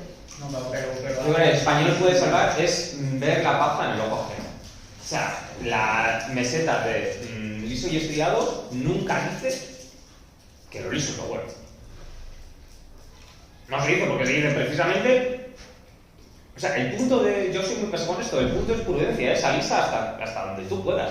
Y estría hasta donde tú puedas. Eso es lo contrario de decir alisar está bien, estriar está mal. Creo, Pero el punto de decirte, lo dice también en el cuerpo sin órganos, es que nadie. Más, lo dice como. Muy drama queen ellas. Muy ahí en retóricas. Es que nadie se ha dado cuenta. Dice. Sí, bueno, lo recuerdo. Un punto paranoico, un punto de bloqueo o un arrebato delirante, como se ve claramente en el libro de Burroughs Jr. Sí. Podemos asignar ese punto peligroso. Hay que expulsar al bloqueador o, al contrario, amar, honrar y servir al demente cada vez que se sale a la superficie. Bloquear, estar bloqueado. No es todavía una intensidad. En cada caso hay que definir lo que pasa y no pasa. Lo que hace pasar e impide pasar. Y luego damos un salto, pasa. Ah, no. Maldita. No era eso. Ahora sí, ¿qué ha pasado? Habéis empleado la prudencia necesaria, no la sabiduría, sino la prudencia como dosis, como regla inmanente a la experimentación, inyecciones de prudencia. Muchos son vencidos en esta batalla. Tan triste y peligroso es no soportar los ojos para ver, los pulmones para respirar, la boca para tragar, la lengua para hablar, el cerebro para pensar, el ano y la laringe, la cabeza y las piernas. ¿Por qué no caminar con la cabeza? Cantar con los senos nasales, ver con la piel, respirar con el vientre. Cosas sin identidad, cuerpo lleno. ¿No? Dice, ¿por qué esta cohorte lúgubre de cuerpos cosidos, vidriosos, catatonizados, aspirados, cuando el CSO también es lleno de alegría, de éxtasis, de danza? No. O sea, ¿quién te está poniendo? Pues hay danza y hay hijos de puta. Y solo puedes moverte en esas. Los hijos de puta. Pues es verdad que hijos de puta lo he dicho yo. Cosidos, vidriosos, catatonizados. Yo entiendo lo mismo. O sea, lo que dicen es, hay puntos que dejan pasar y que no dejan pasar. Y el no dejar pasar no tiene por qué ser negativo. No dejar pasar es también no dejar pasar al puto fascista a tu cama. O sea, hay cosas que dejan pasar y cosas que no dejan pasar. Es un péndulo. Y tú tienes que meterte en texto prudencia, así te lo tienes que meter en parches, en inyecciones y experimentar. A ver cuánto quieres dejar pasar y cuánto no quieres dejar pasar, porque desterritorializar y reterritorializar, liso, estriado, cuerpo lleno, cuerpo vacío, son dejar pasar y no dejar pasar. Dejar pasar intensidad, desbloquearlas todo el rato. Entonces creo que es un poco torcer, siendo un poco listos, o sea, siendo un poco zorros, identificar el dejar pasar con el no dejar pasar, identificar con está bien y está mal. Creo que hay que subir un poco el discurso, que no es tan fácil como decir lo que no deja pasar está mal y lo que deja pasar está bien, porque es precisamente lo que luego critican. El esquizo que se mira 5 horas la punta del zapato es que ha dejado pasar demasiado. El que está completamente desterrizado, el espacio liso completo es el desierto y el mar donde no puedes vivir. Entonces creo, y además en el antidipo vale, pero en 1000 mesetas que están cada 3 páginas diciéndote che, echa el freno Magdaleno, y dicen no dejes pasar todo el rato, porque dejar pasar no es sinónimo de bien o de lo bueno, ¿no? A lo mejor es un poco, obviamente lo siento, pero es que es mi tema también. No, sí, tienes toda la razón. Es que en el momento en el que tú estableces esa dicotomía y empiezas a hacer estas asociaciones a las cuales yo no creo que tengas derecho, honestamente, ahí estás hablando en términos cuantitativos.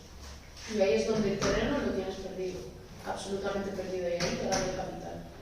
Lo difícil que propone Deleuze es el término intensidad, que salía en esta meseta justo. La intensidad siempre se refiere a algo cualitativo. Y por eso es tan difícil orientarse porque vivimos en donde vivimos y nos han enseñado que se hagan en términos numéricos y cuantitativos. Y se trata de la calidad, siempre, no de la cantidad.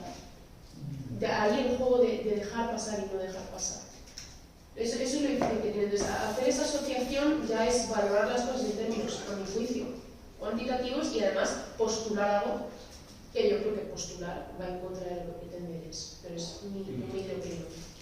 Un apunte muy rápido, yo estaría en contra de decir que el capitalismo es solo moral. El capitalismo es tanto macro como micro. Se presenta de manera macro, pues en la libertad, en la posibilidad de elección y tal, pero micro es explotación pura y dura. Entonces, claro, no es decir lo macro es malo, lo micro es bueno, ¿no? Porque el capitalismo es tanto macro como micro. Oye, se ha ido este hace un personaje muy chulo de Guattari de microfascismos, o sea, de cuando habla ahí del deseo fascista, donde más peligrosamente se manifiesta a partir de los 80 es en dimensión micro. Y cuando hablan, ¿no? Creo que es el mismo que hoy llevamos un pequeño fascista dentro. El fascismo, de hecho, la potencia del análisis es que el fascismo ya no se juega a los macros. Ya da igual, Mussolini ya da igual. Lo importante es que se juega en lo micro. Son en las intensidades micro, en los microdeseos fascistas, donde ahí ya se empieza, cuando se ponen los ladrillos para que, claro, que luego vengan Netanyahu, pero lo interesante es la dimensión micro que es tan peligrosa como el macro. Perdón, yo ahora sí voy a moderar un pelín. Tengo Fernando, Sebas, Lobo, ¿lo hacemos así? Y Alejandro, ahora sí que yo. Que a mí la pregunta esta no me parece que se haga poco, o sea, que estemos, perdón, no me parece que estemos haciéndola demasiado de qué significa de verdad bien y mal, que entendemos bien estos conceptos. ¿Qué demonios significa bien? Asumimos que lo molar es bueno, perdón, lo molar es bueno y lo molar es malo, etc. ¿no? Es una pregunta que me parece que no tenemos que dejar de hacernos para darle vueltas. Y a mí una de las salidas es ver realmente por qué Deleuze no coge y simplemente habla de un bien y un mal, y está hablando de un liso, de un estriado, de un molario molecular, y de una productividad y de un límite de improductividad dentro de la productividad de esa máquina que avanza cojeando. A mí, simplemente por ahondar en qué significa eso de molario molecular, una partícula aislada no tiene temperatura. Eso es una cosa muy interesante. Una molécula aislada solo tiene energía cinética. Pero cuando está rodeada, o sea, cuando está acotada en un espacio y está interaccionando con millones de otras moléculas, o sea, es un gas, sí que se puede establecer un fenómeno estadístico que se llama temperatura. Entonces, a nivel de singularidad, una partícula como singularidad no tiene temperatura, tiene energía cinética, pero sí en grandes conjuntos tiene un fenómeno molar. De ahí viene lo de molar y molecular. Ahora, ¿por qué está diciendo que lo molar es malo y lo molecular es bueno y no directamente habla de un bien y de un mal? Yo vuelvo otra vez a que los fenómenos productivos son fenómenos que no reúnen de forma despótica significantes y por tanto significados, sino que hacen proliferar nuevas verdades, nuevas problemáticas no dadas a priori, etc. ¿Qué ocurre? Que esa productividad siempre tiene atada como una especie de, no sé, enano que te sale del muslo y que va en una dirección extraña, siempre lleva atada una improductividad, que esa improductividad lo llaman Deleuze el cuerpo sin órganos. El cuerpo sin órganos es el límite improductivo dentro de la producción. Cuando tú produces, te apoyas sobre un cuerpo sin órganos que es improductivo y que no sirve más que para que la producción pueda darse.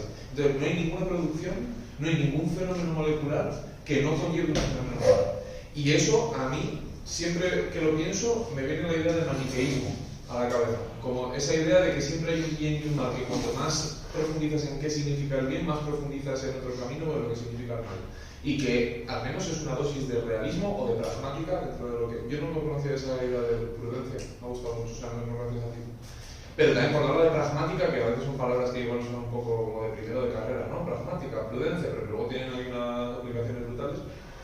Cuando hablamos de pragmática, en no sé qué meseta de 1000 mesetas, que parece un término un poco naif, al menos es asumir esa dosis de realismo. Yo no sé si Deleuze es amoralista, pero sí que diría, o sea, que lo es como bandera, ¿no? Pero no sé si en sus últimas consecuencias llega a destruir la moral, pero sí que me parece que al menos es realista. Y quizás en la realidad, en ese realismo de cuanto más ordenadas, más fascistas te salen, y cuanto más fascistas te salen, más resistentes te sale la resistencia. Es decir, jamás al final, pues eso, no se acuerdan ni por qué empezaron a luchar, pero siguen luchando. Y mira, yo lo siento mucho, pero es que el palestino que está ahí pegando tiros dice, pues es que igual yo también estaría ahí pegando tiros y no sé ni de qué viene esto. Y que sois todos tontos, porque estáis todos pegando tiros, ya, pero ponte tú en esa situación, ¿no? Entonces, me parece interesante aunque como conclusión ahondar en por qué Deleuze no está diciendo simplemente Minimal y está recurriendo a esas metáforas tan extrañas, esos ejemplos tan extraños de molar molecular, etc. Y creo que hay que ahondar en esa fenomenología del ejemplo concreto, de qué significa plásticamente molar y molecular, qué significa que la producción se dé de una manera y haya no pienso que un poco loco, pero qué significa ese límite último de improductividad sobre el que se apoya la productividad. Yo mi cabeza, insisto, Descartes y Hegel son ese límite de improductividad que no produce en sí mismo. El fascista es ese límite de improductividad que no produce en sí mismo, pero que pueden ser potentísimos, pueden ser extremadamente potentes. Ahora, simplemente es el lado negativo del sistema político concreto en un momento determinado. O sea, todo tiene un lado negativo que no es una simple oposición, sino que es el mismo lado negativo para todo, que es el fascista, que es el racionalista, que es el absolutista, que es el... Por eso no simplemente hay que establecer un bien y un mal, un pasa o no pasa, sino ver realmente cuáles son las configuraciones a nivel físico, de verdad, o sea, empírico, que están operando ahí para que utilicemos esas metáforas y no otras. Y luego lo pongo en caramelo que no podía hablar. Pasebas, luego Longo, luego Alejandro, y hay más. Y luego lo resto. Bien, pues por intentar aclarar un poco las cosas, que supongo que es lo que estamos haciendo constantemente. Deleuze y Guattari lo dicen claramente, ¿no? El primero de lo que partimos es el caos, y eso a lo mejor es un presupuesto, pero digamos que está el caos. Y en el caos, digamos que el caos luego todo vale. Todo vale hasta que trazamos un plano. Y ese trazar un plano depende de proponer, crear y realmente inventar un problema. El problema aquí es, como siempre dice Milo, lo cito aquí en su ausencia, es el del movimiento. Entonces yo creo que la ilusión, si la podemos llamar así, del moralismo en Deleuze pasa por aquí. Es decir, pasa por el hecho de que Deleuze tiene un problema muy concreto, que es el del movimiento, y desde ese problema, desde esa perspectiva, es que tienen que juzgarse sus conceptos, sus ideas, sus planteamientos. Y por eso parece que hay una idea del bien y del mal, porque desde ese problema, efectivamente, hay un bien y el mal. El bien es el movimiento y el mal es la quietud. Y conectando eso y digo una cosa más a este respecto, tú puedes perfectamente desechar ese problema y tener otro. Porque lo primero es el caos y luego viene trazar un plano. Pues traza otro plano y entonces lo bueno y lo malo, por así decirlo, dentro del problema que tú te crees, pues será otra cosa. Pero para esta gente parece ser así. El problema es el movimiento y lo bueno es lo que mueve, por así decirlo, lo que permite el movimiento, lo que hace que las cosas se muevan. En diferentes direcciones, cómo se mueve el pensamiento, cuál es la génesis del pensamiento en este sentido. Y lo malo es la quietud.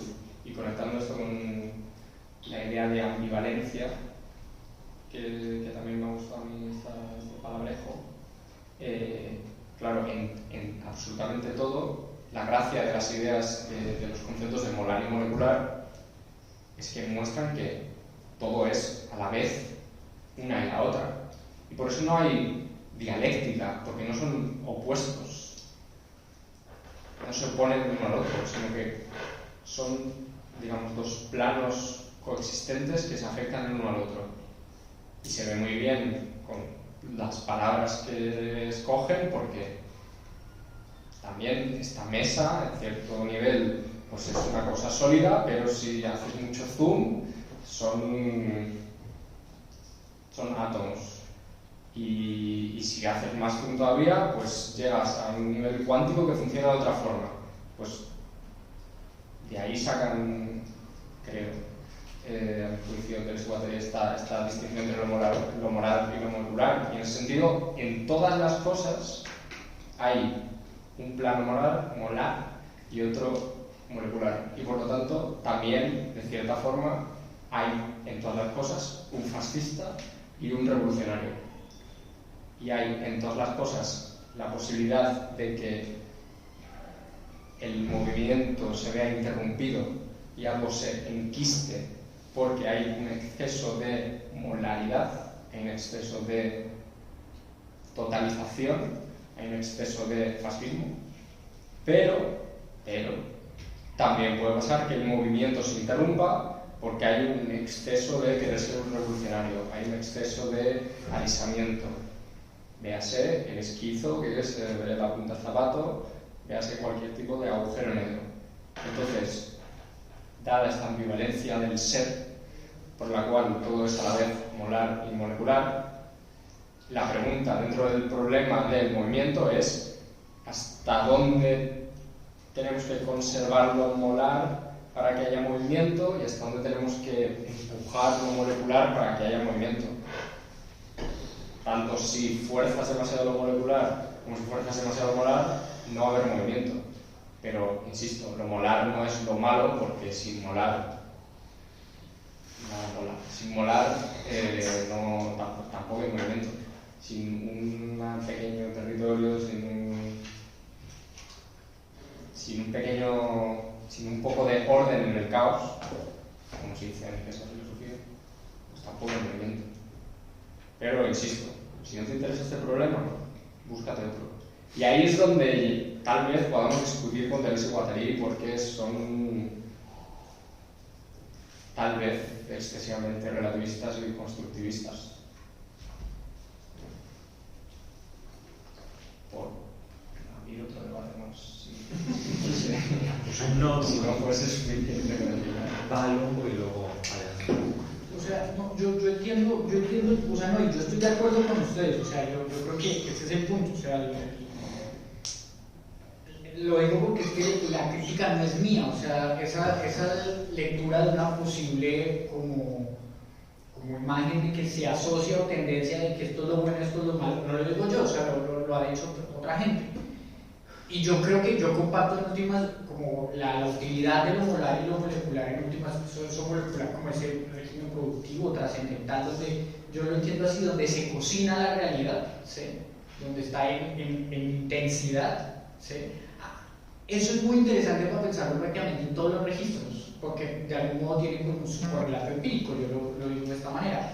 Eso no significa o no quita o no termina como de escapar de la posibilidad de que al final del día hay una tendencia ahí en el libro y en los libros que dice, pero lo bueno es este lado, ¿sí? Lo bueno siempre surge de acá, lo bueno nunca surge del otro lado. Y entonces, así hagamos 30.000 maromas, alguna vez lo dije, así hagamos 40.000 metáforas para entender el mismo problema y hagamos poesía para entender este mismo problema. Algunas veces no es suficiente cierto grado de poesía y hay que decir con claridad cierta cosa.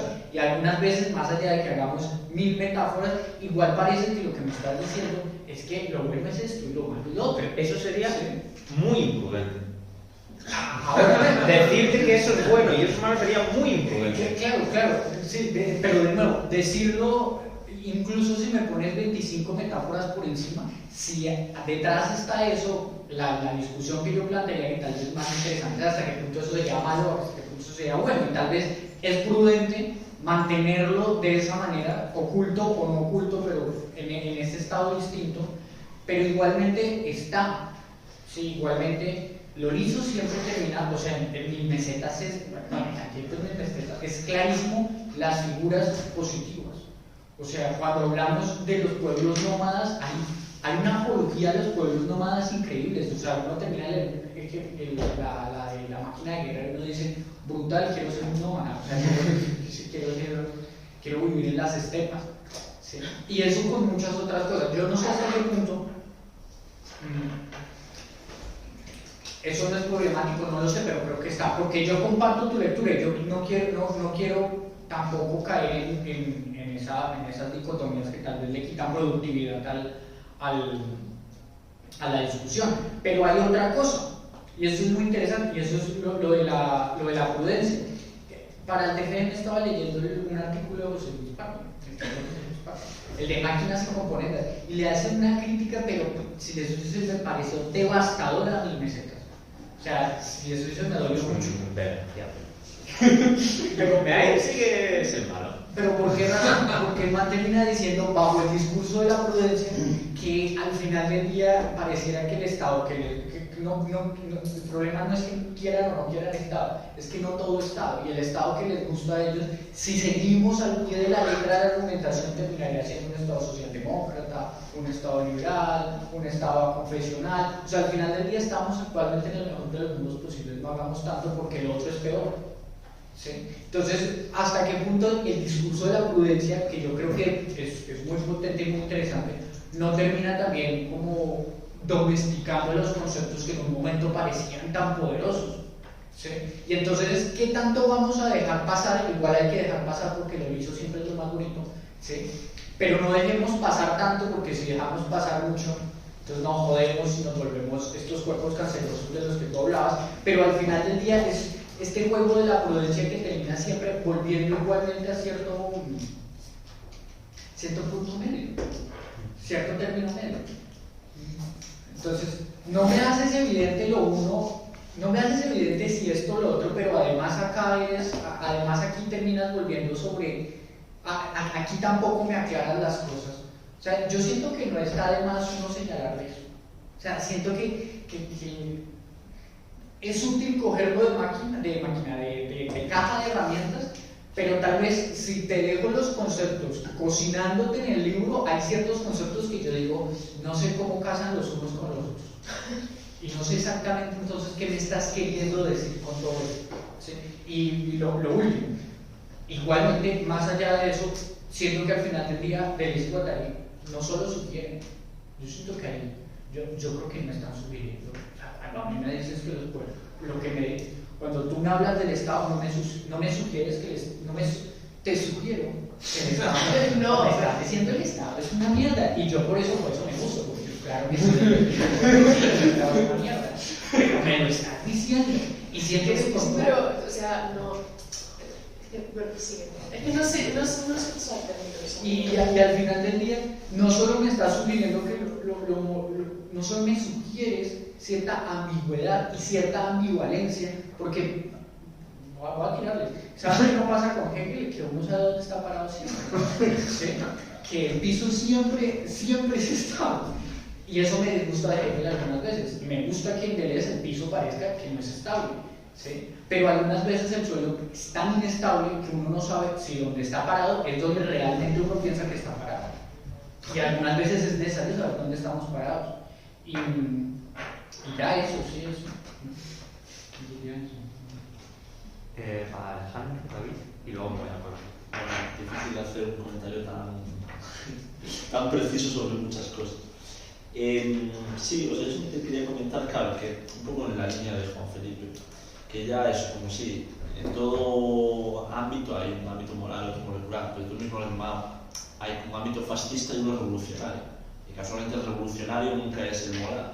Siempre el revolucionario es el molecular, lo minoritario, los nómadas, y sí, eso siempre tiene un lado moral, pero el lado moral de algún modo nunca es lo que produce, no es lo que crea, es la cosa. Entonces, en eso yo veo ya una elección. Insisto que yo de verdad que no estoy en contra de que se elige y que digamos, no, nosotros queremos apostar por movimientos minoritarios, porque esta es nuestra posición, y esta es nuestra forma, esto es lo que creemos, política y moralmente. Pues bien, pues si no pasa nada, pero siempre es como, no, esto es una especie de cosa que ya será un poco hecha.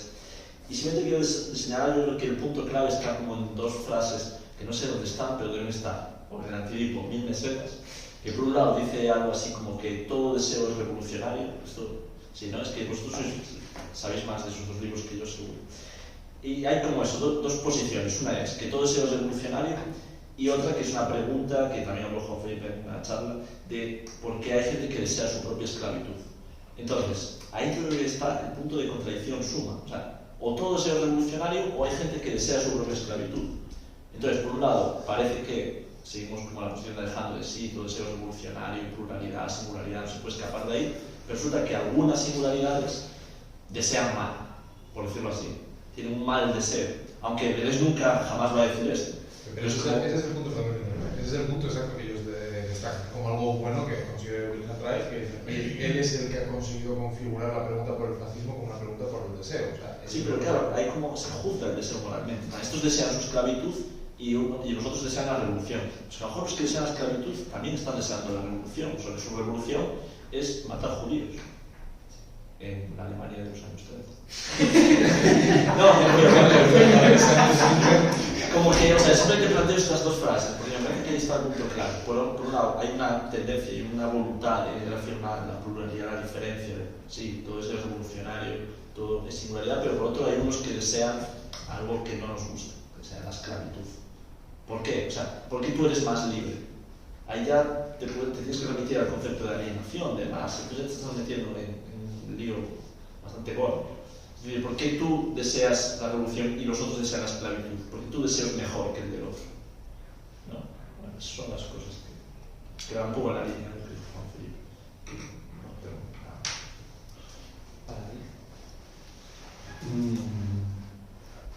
Yo sigo pensando que él en ningún momento diría ni mal ni bien. No, es que no lo dice, claro, pero es que... La cosa es ver si en realidad como está implícito o no. Claro que él no lo dice, sí. No lo dice. Yo Tan tonto no es. Tampoco creo que esté implícito, porque él es un ontólogo. Para mí, él es ante todo y sobre todo un ontólogo. Y cuando se hace una ontología, de hecho en el libro de Spinoza, que dedica páginas y páginas a decir por qué el libro de la ética de Spinoza es ontología. Entonces, claro, ahí realmente no está hablando de Spinoza, ahí está hablando de él, está hablando de sí mismo realmente, que es lo que siempre hace Deleuze, habla de sí mismo a través de otros. No me apuntes. Entonces, yo no creo ni que diga ni que sugiera que algo está bien o mal. Lo que sí puede hacer o sugerir es decir que de algo puede salir, se puede producir algo o de otra cosa no. Es muy fácil saber dónde se está en Hegel, porque es que de Hegel solo puede salir Hegel, y de Kant solo puede salir Kant, y de Descartes solo puede salir Descartes. Es que ese es el problema. Una vez que nos metemos en ese tipo de configuraciones, de ahí no puede salir nada más que esa configuración. Lo mires por donde lo mires, hagas lo que hagas, quieras hacer lo que quieras hacer, solo va a salir eso. A Hegel solo le va a salir el Estado fascista alemán. Lo mires como lo mires y te pongas como te pongas, porque su configuración lleva ahí. Es el ideólogo del Estado fascista alemán.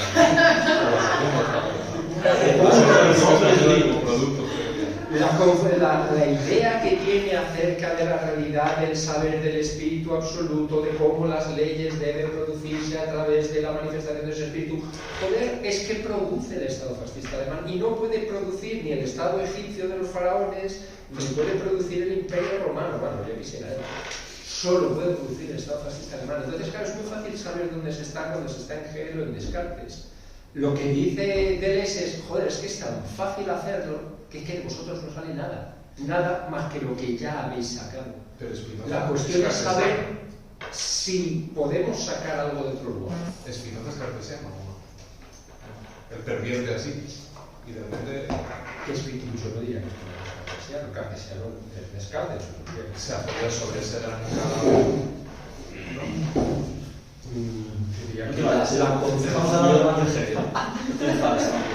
la concepción que tiene Spinoza sobre la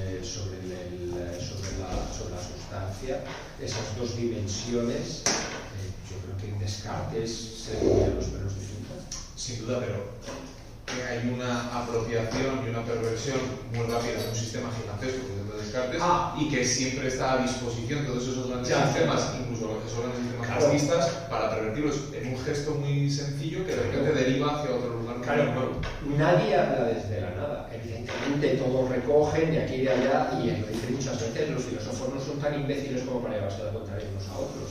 La cuestión es que hay algunos que lo que hacen es cerrarlo por completo. Hay algunos que permiten, que hacen su sistema y permiten que su sistema produzca otra cosa distinta, y hay otros que son tan sumamente absolutistas que lo cierran de tal manera, tienen esa afán acaparador, absolutizador de la imagen del pensamiento tan enorme, que no permiten que salga ya nada más de ahí, que permiten que sea el fin absoluto de la historia y decir, hasta aquí hemos llegado, muchachos, de la historia. Bueno, es que de hecho eso dice. Claro, es que de hecho eso dice eso porque no sé si lo sabéis, Hegel no habla español. Hegel probablemente no dijera eso porque Hegel no sabe hablar español. Lo dice en alemán. Eso no lo digo. Sí, Yo me voy a aclarar, pero para terminar como de darle a Hegel ya que ha salido. Nada, no. Solo que me parece problemática, que es la que usan Lyotard y Jameson y Danto y toda esta gente que... Lyotard ya cuando se enfada y ya deja de ser guay. Cuando se asustan con lo que se supone que es la posmodernidad, ¿no? Que no hay un suelo, que no puedo pisar con firmeza. Y no sé si es del todo acertado lo que voy a decir, pero es que solo hay dos posiciones, o eres un déspota y tienes un suelo sobre el que pisas, o no hay ningún suelo sobre el que pisas. No vale un término medio. O sea, si criticamos que no hay que en 1000 mesetas, que bueno, la posmodernidad en general, si es que eso a día de hoy significa algo, si se critica que no se está pisando sobre ningún suelo fijo, entonces lo que estás pidiendo es que te pongan un suelo fijo. Hay poquito, o sea, yo no estoy diciendo, yo lo que digo, o sea, no, ojalá no haya suelos, o sea, No, claro, luego iba a ir yo ahí, porque es que a lo mejor... Mi punto es, hasta qué punto ciertos conceptos de Deleuze sí se sostienen. O sea, hasta qué punto este hermoso ejercicio creativo que es brutal y que yo amo, no termina resbalándose en cierto punto en donde si se resbala de verdad perdemos cosas. Claro. Yo, mi figura favorita que traigo aquí siempre, Niklan, no se resbaló. O sea, Niklan fue a morir. Dijo, que no hay suelo. No hay suelo. Vamos, y ya, pues sale lo que sale, ¿no? El problema siempre, y es una jodienda porque, bueno, es una jodienda, al menos para mí, porque yo empecé leyendo Capitalismo y Esquizofrenia como sí a tope, qué guay, no hay suelo. Esto es lo que mola. Por fin no hay una voz dogmática por arriba que dice sobre qué se piensa. La putada, y te lo dice la gente que ha escrito el Antidipo, es que eso no funciona como proyecto político. O sea, eso es lo que acaba, que es un poco, no sé si haciendo guiño, a lo mejor yo que tengo visiones ya, el rollo de la paloma de Kant, si no tienes unos límites sobre los que batir las alas, pues no vuelas. Si no tienes un mínimo territorio desde el que operar, no operas. Entonces también la crítica de es que no tenéis un suelo donde pisáis, técnicamente es falsa, porque sí que tiene un suelo, tiene un territorio. Ahora bien, lo que a mí me interesa, tener un suelo implica ya ser un déspota, porque eso es lo interesante. Porque eso es lo que yo siempre tengo problemas cuando se usa de forma tan a la ligera que capitalismo y esquizofrenia es ontología. Porque de hecho lo que se parte es de no tener presupuestos ontológicos, de desterritorializar, al menos en el Antidipo, de que no haya... Es no querer tener presupuestos ontológicos, un presupuesto ontológico en sí mismo. Yo sé que a este señor en concreto no le gustaba nada a esta persona, pero me parece muy interesante Wittgenstein aquí diciendo, es que si nos vamos a poder discutir, esos son puros juegos de lenguaje que te lo puedes saltar. Porque tú tienes un lenguaje articulado con unas lógicas de sujeto, verbo, predicado y necesitas hablar así. Pero tú puedes construir la escalera y luego tirarla y poder afirmar que no hay presupuesto ontológico, no es una ontología. O sea, los términos que se usan ahora, que yo no comparto de todo, esta idea de ontología débil, ontología de diferencia, no es una ontología. O sea, si es una ontología débil, no es una ontología porque no hay un principio ontológico que rija tu marco discursivo. Entonces el punto es, esta gente sí hace ontología, porque sí que proponen un territorio. Ahora bien, producir un territorio, y es otra pregunta que lanzo, es ya un acto moral. Definir un territorio mínimo desde el que operas. Ese mínimo territorio es igual a presupuesto moral. No, porque ¿de qué hablamos cuando hablamos de un territorio mínimo? De que estamos siempre de primeras a favor de una actitud revolucionaria, como ha dicho Seba, de una actitud de poner en movimiento. ¿Eso es un presupuesto moral? No lo sé. Es lo que no lo sé. Lo único que tengo es la prudencia, que es el tema real del siglo. Un presupuesto moral. Joder, pues la gracia es que no lo es, ¿no? La gracia es que es lo contrario a una moral, es ponte a probar. No se te está diciendo desde arriba, qué está bien y qué está mal. No se te está diciendo desde arriba, liso está bien, liso está mal. Ponte a probar, ya verás como si vas a muerte con el liso te matas. Prueba. Entonces, ese es mi problema problema lingüístico. Proponer la prudencia como regla ética es partir de un presupuesto dado, y un presupuesto dado siempre es una moral. Porque siempre la idea de la diferencia entre ética y moral, entre bien mal versus bueno malo, es que bien mal se te dice de forma despótica desde arriba. No estás trabajando, no exploras, no experimentas, ¿no? No me acuerdo cuál es la meseta donde dicen abandonamos el reino de la interpretación para entrar en el reino de la experimentación. Bien, la mejor de todas. Eso es moral. Entonces, claro, mi problema es ese. Si estamos diciendo que la verdad de que no hay verdad es una verdad, si estamos diciendo que siempre hay una tendencia hacia lo liso como de antemano, si estamos diciendo que prudencia es de alguna u otra forma partir de un presupuesto, ¿estamos siendo honestos? ¿O estamos cayendo en un círculo lingüístico de que porque entonces no se me ocurre cómo escapar de un principio ontológico? Porque si decir que no hay un principio ontológico ya es un principio ontológico, si tú propones un principio ético y ya estás asumiendo que eso es una moral porque viene dado de antemano, entonces no puedo escapar de aquí. Me parece un poco injusto también no poder escapar de esas cosas. La pregunta, y ya termino, la pregunta es si partir de la prudencia, porque parece un principio ontológico en 1000 mesetas, es todo por prudencia, todo por experimentación. ¿Es eso ya una moral? Y si no, ¿en qué se diferencia? Y si es lo mismo presupuesto ontológico que moral, porque viene todo de la vida. No hay nadie por ello. Yo te quiero responder. No es un presupuesto moral. Porque lo que se contrapone en la moral tenemos bien mal. Lo que se contrapone a bien mal en la ética es adecuado, inadecuado. Y aquí voy a echar mano de una persona idiota que es Rousseau. Que era un idiota pero decía algunas cosas que, vamos a ver, no te pongas en situaciones que sabes en las que no vas a cagar. ¿Es bueno ser revolucionario? Joder, si eres un cobarde, no. No es adecuado que un cobarde se haga revolucionario. Entonces, claro, no es cuestión de bien o mal. El revolucionario es lo bueno. Depende de lo que pueda tu cuerpo. ¿Quién sabe lo que puede tu cuerpo? Si tu cuerpo es adecuado para realizar esa acción entonces es la que te favorece y es la que va a potenciar tus posibilidades. Pero si tu cuerpo no es el adecuado para realizar esas acciones, pues entonces no lo tienes que hacer.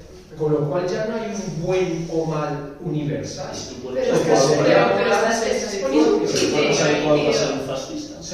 Hombre, el criterio está adecuadísimo al que nos Claro, es que ya es el mejor cuerpo adecuado en los últimos años. Para matar a los chinos para producir genocidio. Coño, y por eso le está saliendo también, esperemos a que salga un cuerpo que sea el más adecuado para meterle una bala en la cabeza. No, sí. Claro. Tiene que salir un cuerpo lo suficientemente adecuado para reventarle la cabeza. Manos, que luego eso no se Y entiende. mientras no salga, va a seguir reventando palestinos. ¿Hablas? No, yo no iba a decir, yo me quejo, o sea, no Me voy quejo, a no. hacer crítica porque no da tiempo, pero yo me quejo, o sea, esto me parece... Pues habla luego Sebas y Alejandro. No, pero sí, el time, porque... No tampoco. Pues vale, pues nada, te pegamos. Claro, o sea, aquí no hay nadie, o sea, que somos... Se le da abajo en la cafetería con unas, ¿no? ¡Oh! Sí, eso también, venga, pues meterle un colofón, 4 minutos. Quería hablar luego Sebas. Si nos extendemos 10, nos extendemos 10. ¿A tú no quieres hablar? Pues No, solo una Alejandro, Luego que hay que plantear las Bueno, pues yo quería decir cosas. Puedes, Sebas, y si le contesta a David, cierra David. No, pero no era solo lo de David, o sea, creo que tiene razón. Yo David creo que tiene razón en este último punto. 4 minutos tiene que llenar. Quería decir otra cosa. Porque Alejandro ha señalado una posible contradicción en el relativismo. Esto es súper extraño porque tengo un caramelo en la boca. Yo tenía que echarlo para poder hablar. Mi cuerpo es capaz de eso. Y claro, yo quería decir una cosa al respecto y ya está. no es lo mismo desear la revolución que el deseo sea revolucionario. Es decir, no es lo mismo aplicar el adjetivo revolucionario a todo deseo que el objeto del deseo sea la revolución o la esclavitud. Entonces, el caramelo hace las suyas. Lo interesante sería pensar cómo es posible esto, cómo es posible que incluso aquellos que tienen por objeto de su deseo la esclavitud, incluso para esos, su deseo es revolucionario. Porque revolucionario ahí no quiere decir marxista-leninista. Quiere decir simplemente, por así decirlo, que se mueve, es decir, que no se queda siempre en un territorio que no es del todo totalizable. Eso es lo único que quiere decir revolucionario ahí, a mi juicio. ¿Y qué quiere decir desear la esclavitud? Eso es lo que yo no entiendo. Pues que en ese movimiento del deseo, claro, ese es el problema. Hay que responder como si tuviese la respuesta, ¿no? Pero por ensayar la respuesta, sí. Y en ese movimiento del deseo hay momentos en los que ciertas condiciones te llevan a desear eso que es la esclavitud, pero eso no significa que el deseo vaya a detenerse en la esclavitud. El deseo siempre va a ser revolucionario. Sí, esa parte la entiendo y la compro, pero no entiendo la diferencia entre gente que desea esclavitud y gente que no. Si nos vamos a Nietzsche diría, si hay alguien que desea esclavitud es porque es lo que quiere, porque es lo que más fuerza le da. Hay gente cuya fuerza reside en obedecer. ¿Por qué ese es más esclavo que otro? ¿Por qué ese es como...? ¿Por qué la gran pregunta que se hace es ¿por qué hay gente que desea esclavitud? ¿Y por qué no? Bueno, pues la pregunta es ¿por qué? Pues que el tinte moral que no, pero la sensación de esclavitud es que no, es que hay gente que todo el mundo desea lo mismo, o sea, no hay como un deseo de desear la esclavitud y él desea la libertad, por decirlo muy así. Eso iba, ¿no? A lo mejor el deseo también es ambivalente en ese sentido.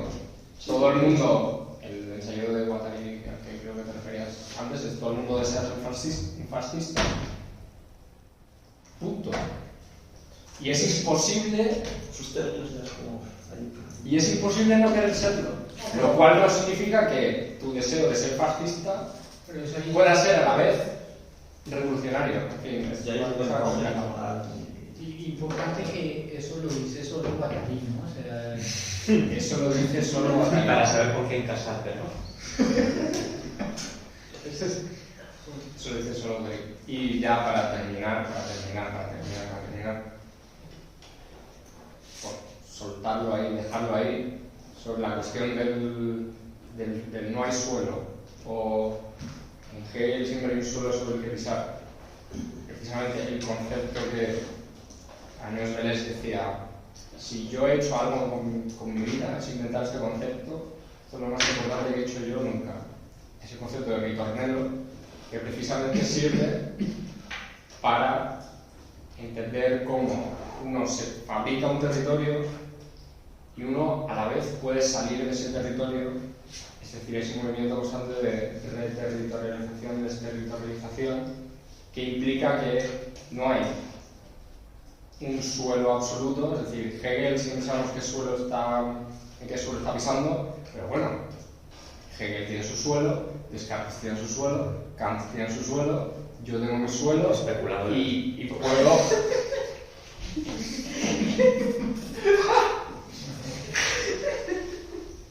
Y eres un especulador si utilizas ese suelo para joder a otros.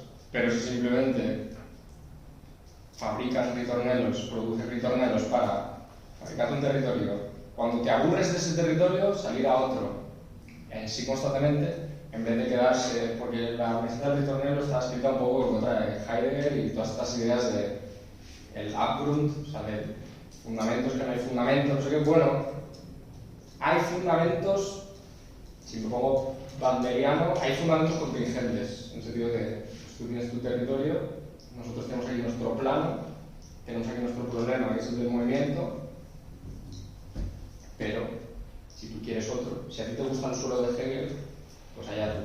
Pero la respuesta honesta de Deleuze probablemente sería, pues qué aburrido. Claro, muy buena esa. honestamente. Muy buena, sí, sí. Pues qué poco interesante. Y ya me callo. Y nos callamos todos.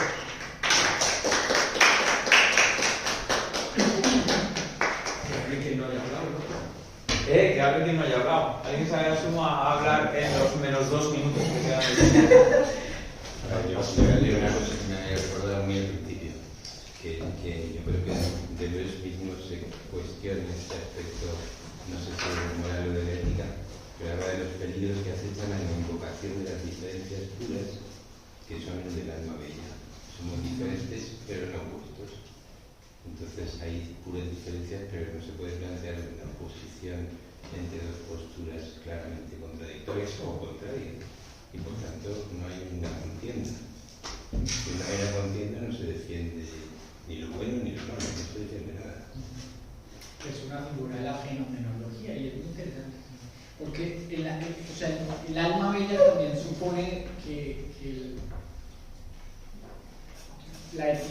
lo ético se ha interiorizado, yo sé exactamente lo que es y el resto es estúpido y no conoce.